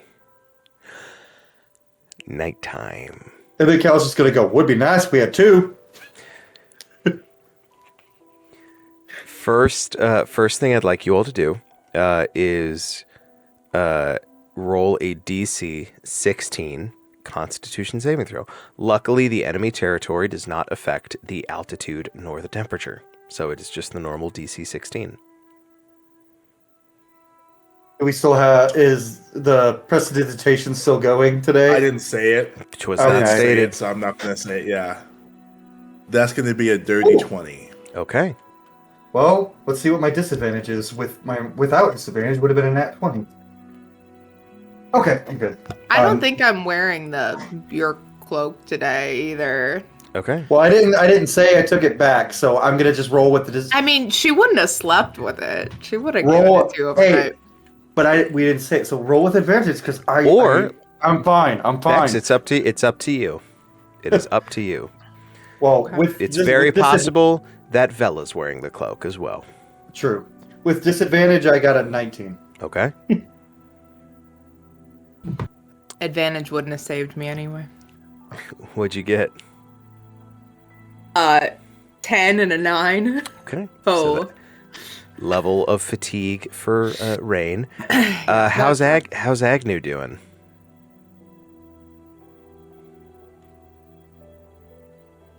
We can say I think we're sitting comfortably at a. You cut out. My internet cut right as you said the number. Oh, it's doing it again. Hang on. Oh yeah, I said. Oh. Just okay. Give me the number. Sorry. So we are sitting comfortably at 11. Okay, that is 2 levels of fatigue for Agnew, giving you not only can you not dash or sprint, you have disadvantage on strength, dexterity, and constitution checks. I'm experiencing this right now in the beautiful land of Pennsylvania. I don't want to do this in the game. This sucks. Yeah, feel you. What page are these on, or it's a different thing? I am on. I'm on the A5E Tools website. Under the conditions, it is all the way at the bottom under tracked conditions. Okay, thank you. No problem. Let's see. My apologies. I'm back. So, first watch. Rain and Cal. Would either... are you both rolling, or is one of you rolling with advantage? Al's paying extra attention. Cool. Yeah, I don't feel like I'm actually gonna be trinketing today. I feel like it will be full attention. Then both of you please make wisdom perception checks.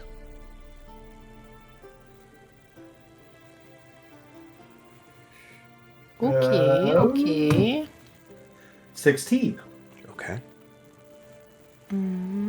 Where is my perception? Oh, good. Nothing helpful there. That is... Oh, dear God, math. 19. Okay. Very, very good. The two of you, your watch passes uneventfully, but you certainly hear noises in the night. I don't like that. The cries of What kind of mysterious noises? animals. I don't know. They're mysterious. Second watch. Agnew and Neander and Vela. I think Neander kind of he understands like now, like they're in how close Kelvin Filier is, and like where they are.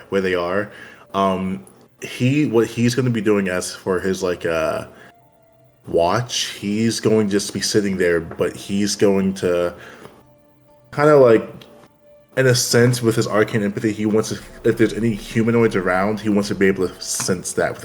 Okay. He's using to see if anyone's coming that he doesn't recognize. Yeah. Out of the party. Let's call this, since you're using specifically this magical ability, let's call this a charisma perception check. Okay. With advantage, as Vela is helping you.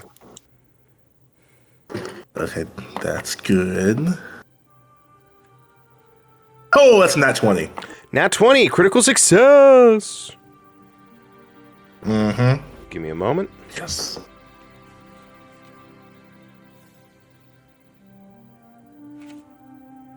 Just a second. I wasn't expecting this to happen. The way I've been rolling, I wasn't either, so. I'm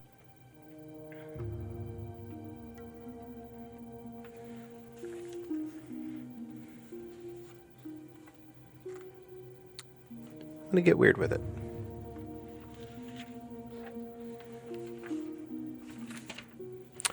Give me just a second to find the right table.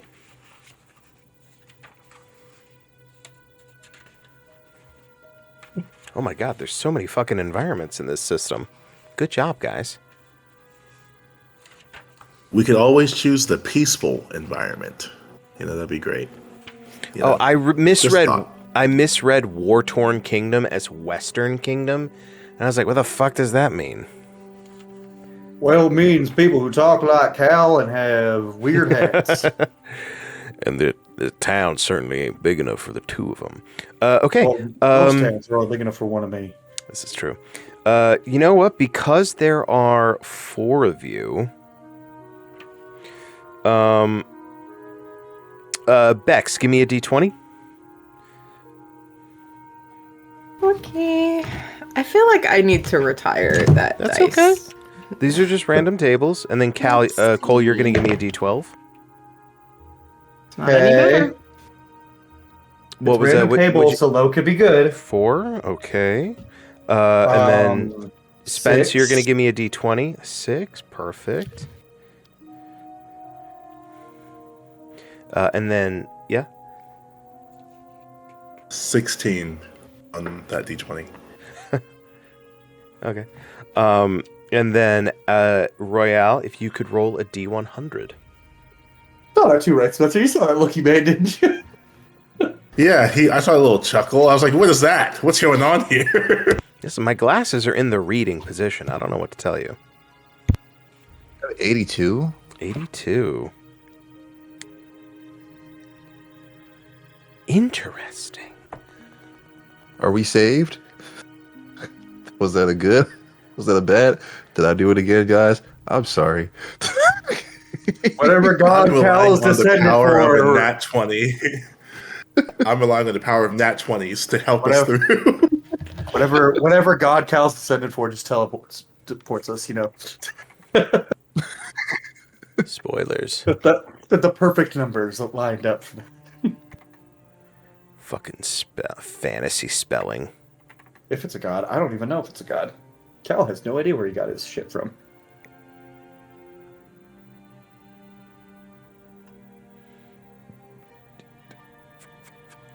Spencer. Actually. Fuck. Let's see. This is. Wow. Okay. This is very interesting considering this is yours and Vela's watch. Oh boy. I don't like this.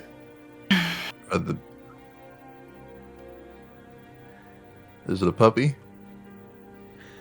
Let's see. More leaves. Spencer, could you please give me a Please from D10 behind. roll? A what? A D10 roll. A d10. Yes, okay, please. where? Let's use the good one. That's when doing. That's a 2. I believe low is good. Okay. Okay. Because Abigail is not here, which is truly unfortunate. And I so apologize, Abigail. We are going to say that Vela has drifted to sleep. Just out of necessity. Neander, as you are keeping watch, you hear just a little crunch of gravel moving, the tiniest, almost imperceptible. And you look, and in the light of your guys' campfire keeping you warm in the night, you just see like little tiny, almost like tiny little shadows moving across the ground, the rocky ground. And as you notice them, they stop. And you hear a voice. Do you speak Sylvan? I believe you do. I sure do. I sure do, baby boy. I sure do. You hear a voice speak Sylvan. And it says kind of quietly, but you just hear, "Am I to understand that you've spotted me there, lad?"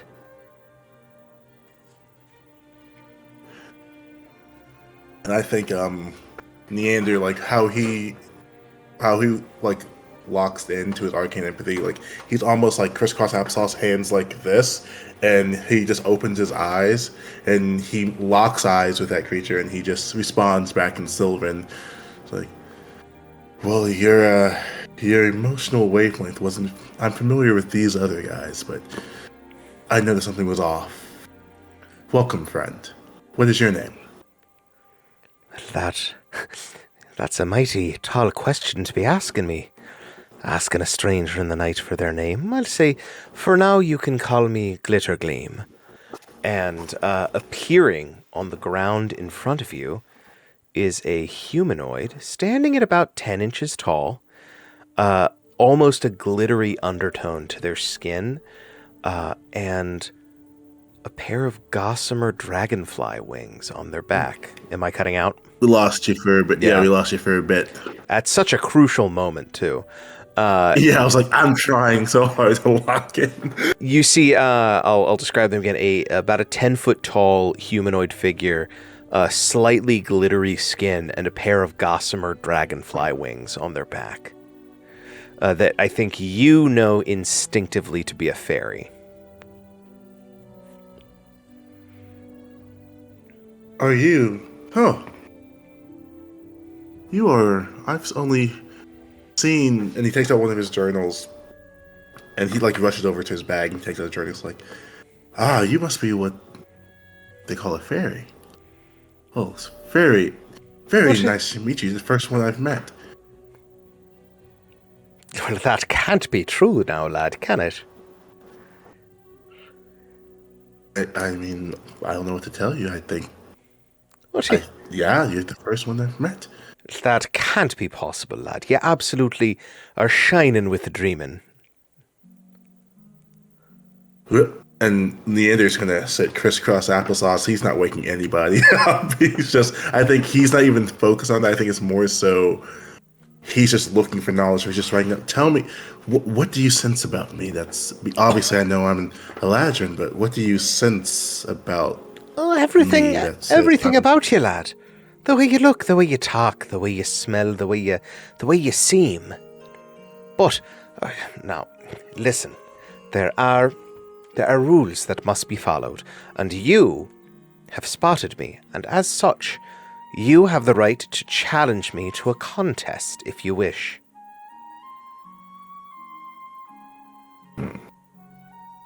And what? Forgive me. Obviously, you know I'm not familiar with the rules. What happens to the winner or losers of said contests? Well, I'll tell you what. I'll give you the option for what we can play for. We can either play for a hefty sack of gold, or let's make it a little bit interesting, shall we? Let's play, if not for the gold, then we'll play for each other's true names.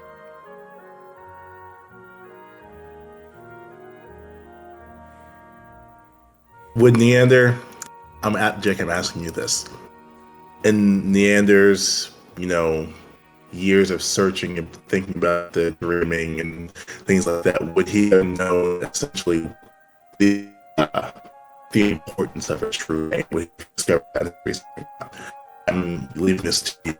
Spencer, you're a robot. Oh, that's great. I'm glad it's not Am I just me. frozen?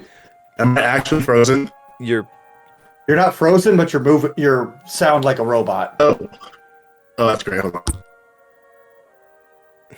We'll give it a second, folks. Is this better? We're doing so good tonight. I know. Is this better? Hello? Yeah. Now Yeah. you're better.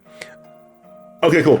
So what I was saying is, Jake, based on Neander's history of trying to doing research and whatnot, would Neander know the importance of a true name?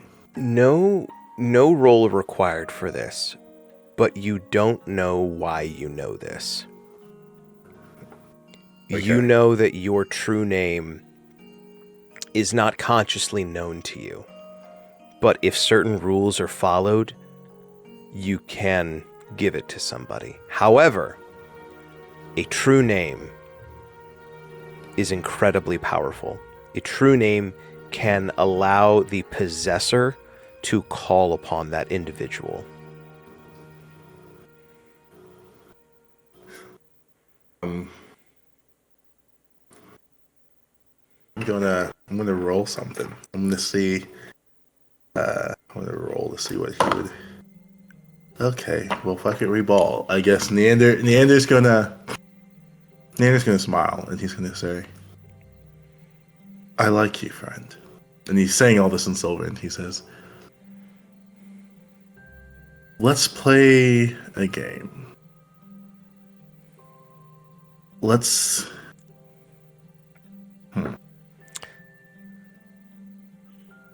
Let's play a game about our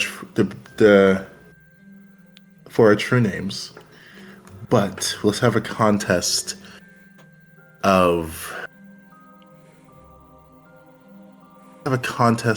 magic. Whoever can have the greatest display of magic. Oh, well, that's a fairly subjective criteria. What? Just simply for the most brilliant display, or are we looking for finesse? Or perhaps we might be looking for the power and potency of our magic. Let's do... I have a proposal to you, sir, if you don't mind. Let's see. And he looks around, and he snaps his fingers. And up on top of the ridge, a little orange pinwheel, just very gently spinning. Quick pause. Royale's got to scoot out of here, so real quick, I'll make any adjustments that we need to, and then we'll get back into this contest. Alrighty. Okay. Oh, yep. OBS did not like that. It never does. No. It's so unfortunate that Vela's not here. I know. I am She would love this You're so much. doing great, but I'm so stressed. I'm so fucking... I am fucking stressed right now. What? I'm just sitting. I rolled to see what Neander would do, and I was like, if I do an 18 or higher, we're going for true name. But I got a 19 on the die. I was like, great. The dice want me to do this. See, I'm sitting here just going like I've read too much Earthsea for this shit. Yep. I've read way too much Earthsea for this shit. I realized that I never gave Rain a last name, I don't think, unless I told it to you. I don't think so. That occurs to me now as Okay. well. Rain Waters. Full lean into something that she doesn't even do.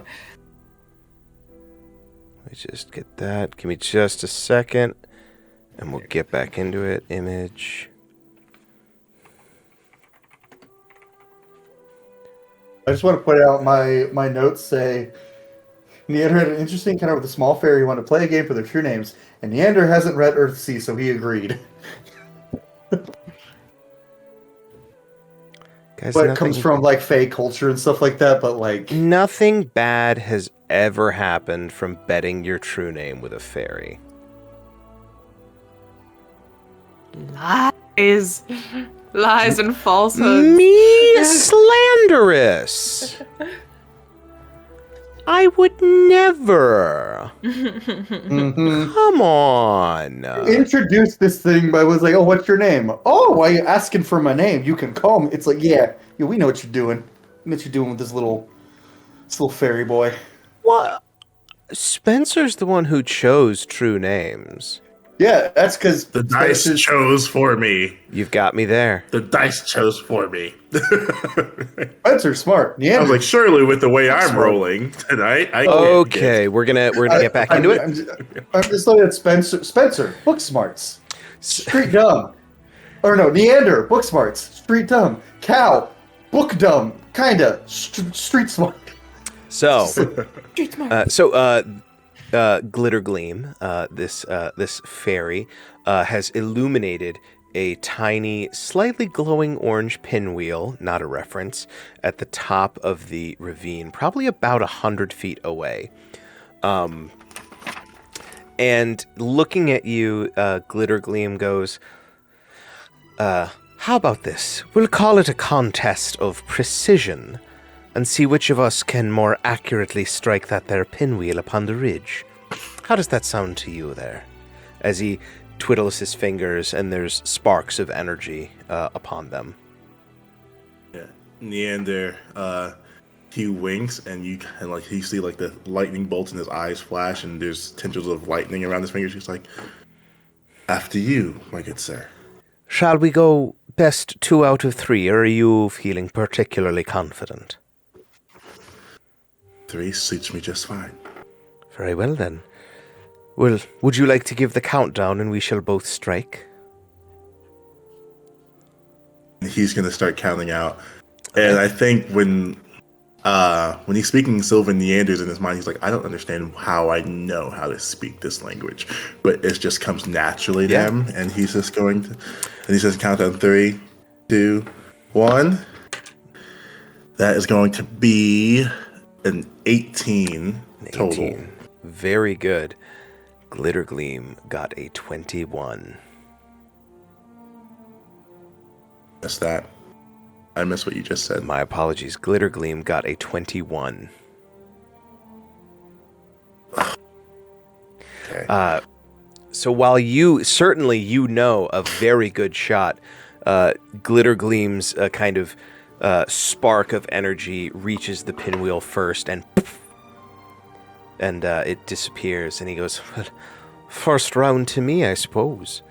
Shall we go for the second? And he snaps his fingers, and another pinwheel arrives.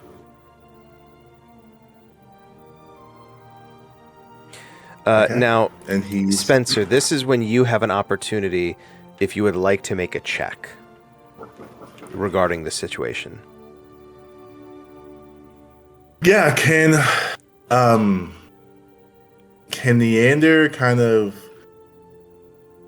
get a gauge on, and I'm just thinking as Spencer as a player, think of like fairy tales, right? Like, can he get a gauge on if Glitterwing is if he's rigging the game a bit? Gotcha. Like- Give me a wisdom. Give me a charisma insight with advantage. Okay, charisma with advantage. Oh, this dice is working for me today. That's going to be a 21. A 21. Glittergleam may not be strictly rigging the game, but he picked the target. And it is not outside of the rules of this contest if you were to say to change the target.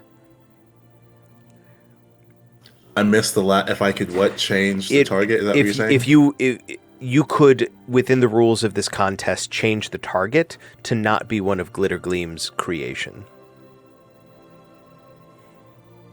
Ninja say, now, Glittergleam, if I may, why don't we change the target a bit?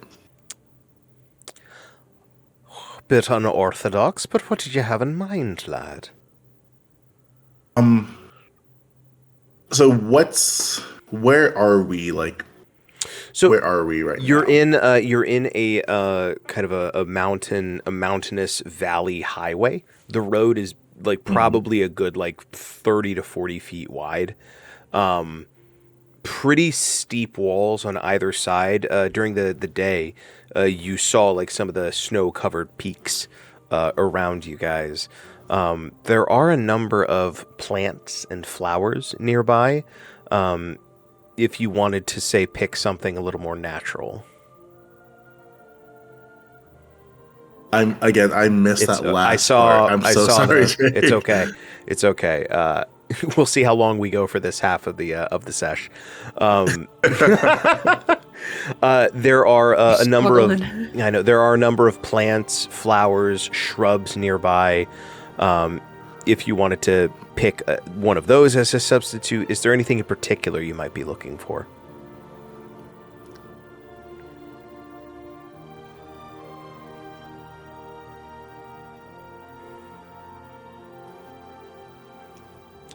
There's also a starry night sky. I think. Yeah, I think Neander is going to. He's gonna. I'm trying to think. Like, don't overthink this, Spence. He's just gonna go for a tree. He's just gonna shoot for a tree, but it's gonna be more finesse. And he's like, "We're gonna shoot, but the person it's gonna." He's like, "How about we change the game a little bit? And he's gonna point to a tree. Let's do. It's all about strength, but also control as well. How well can you control where your strike doesn't do as much damage? You see, and he's gonna like point to like a twig, a tree branch. Then like there's a twig and a smaller twig. We're shooting for that twig. Clean off. All right then. We'll see. We'll see what we can do about that. So what you have effectively done is you have, if you manage to hit the twig, it will be whoever rolls the lower damage, which, as you've seen, his magic may very well be fairly potent. It may be difficult for him to roll low on damage. Okay. So let's roll to hit, and then see where we go from there. Yeah. I'm going to say the DC for the twig. It's a twig. We're going to say it's a 15. Okay. He's gonna count down Sylvan. 3, 2, 1. That's a 18. Okay. I'm gonna keep this die on hand. He got a 13, so he misses completely. And you see, he like stamps his little foot as you hit the twig, and he looks very grumpy that you manipulated the rules, but stayed within them. He goes, "Well, I suppose then it's 1-1. Next shots for the win, eh?" It's for the win, and he said, "You want to try your hand at it again?" Very well then. I'm not one to back down from a challenge. He gets his little hand ready. Okay. And then count down 3, 2, 1. Okay. That's going to be a 17. He got a 15, so you both hit. So now I love this die. Why haven't now I it is rolled up with to this see die? who rolls lower in damage. I'm so stressed. Why did I do this? Okay.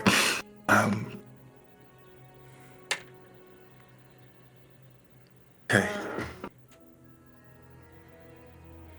I don't want to go first. You go first. I don't know. I want you to go first. That was a 6. 6 damage. You blast off the end of the twig moments before his blast takes a chunk out of the tree limb with a great impact. And he like stamps his, almost like a tiny little tantrum, as he starts cursing in Sylvan. And one thing you recognize him saying is that his lady will be most upset. Like she's going to be so disappointed. Oh my gosh, I'm in so much trouble. And Neander is gonna wait, and he's gonna laugh, but not laughing at his expense. He's gonna laugh like jokingly, like, "Oh, Glitter. It was for you being my first Fae. I'm honored to have this competition with you. Now, Glittergleam, you seem to know a lot about what I should know.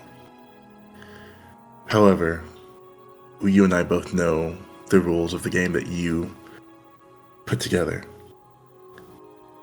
I would like your true name, if that is amenable to you." We did agree to a contest, and I must abide by the rules. He flitters up. That was a weird noise. Flitters up to your ear. Hang on. That was the noise I wanted. Flitters up to your ear, and in Sylvan whispers something to you you cannot bring to mind what he has told you. But you have the knowledge of this fairy's true name. And as such, I'll work out the exact mechanics and I'll send those over to you. But basically, you can speak Glittergleam's true name, and Glittergleam is bound. I'm going to say it'll be a one-time thing. You can speak Glittergleam's name, and he will appear, and he has to do something for you. Okay. I'm just gonna jot that down. Yeah.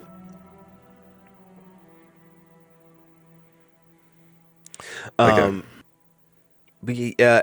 As he whispers it, he kind of gives you a little pat on the cheek with his tiny little hand, and he goes, "You win this round, but we'll see what happens next time, then, eh?" And he, I wanted to say something right before he left. yeah, you may Ask one last thing. He said, "Before you go, Glittergleam, are there others like me?" What other Eladrin? Yes, I've only been able to gather that I'm what you would call a storm, Elijah. Are there others like me that you've seen on this side of the world? On this side of the world, outside of the dreaming, I can't say I've seen too many. But inside the dreaming, teeming, lad. Teeming. Thank you. And Neander's going to jot that down, and he's like, "Thank you, Glittergleam." You're welcome. Now I'm going to go sulk. And he disappears. So, we'll go ahead. We'll move to the next watch with you and Agnew. Guess what? Royale's not here, Spencer, so you get to once again roll with advantage. With advantage? Yeah. I'm going to use this red die. This red die got me through, and now it's rolling low. That's awesome. Yeah, that was a 4 and a 3 on the red die. That's going to be a 5.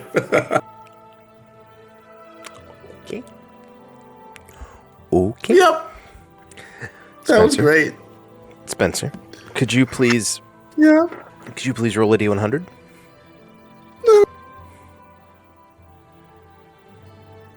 Okay. 42.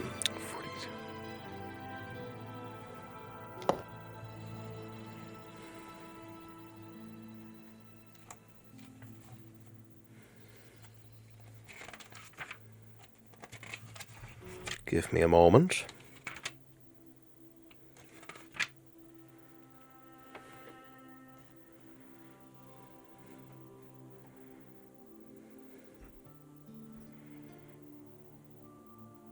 Okay, so because of the nature of this encounter, this is going to happen in the morning.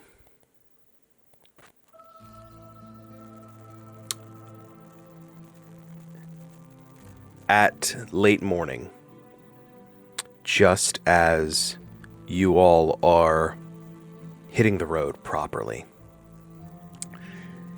you've been on the road for only a few minutes. Everybody's still a little drowsy from the night.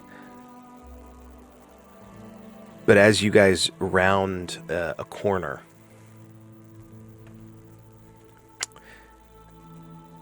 oh, Jesus Christ.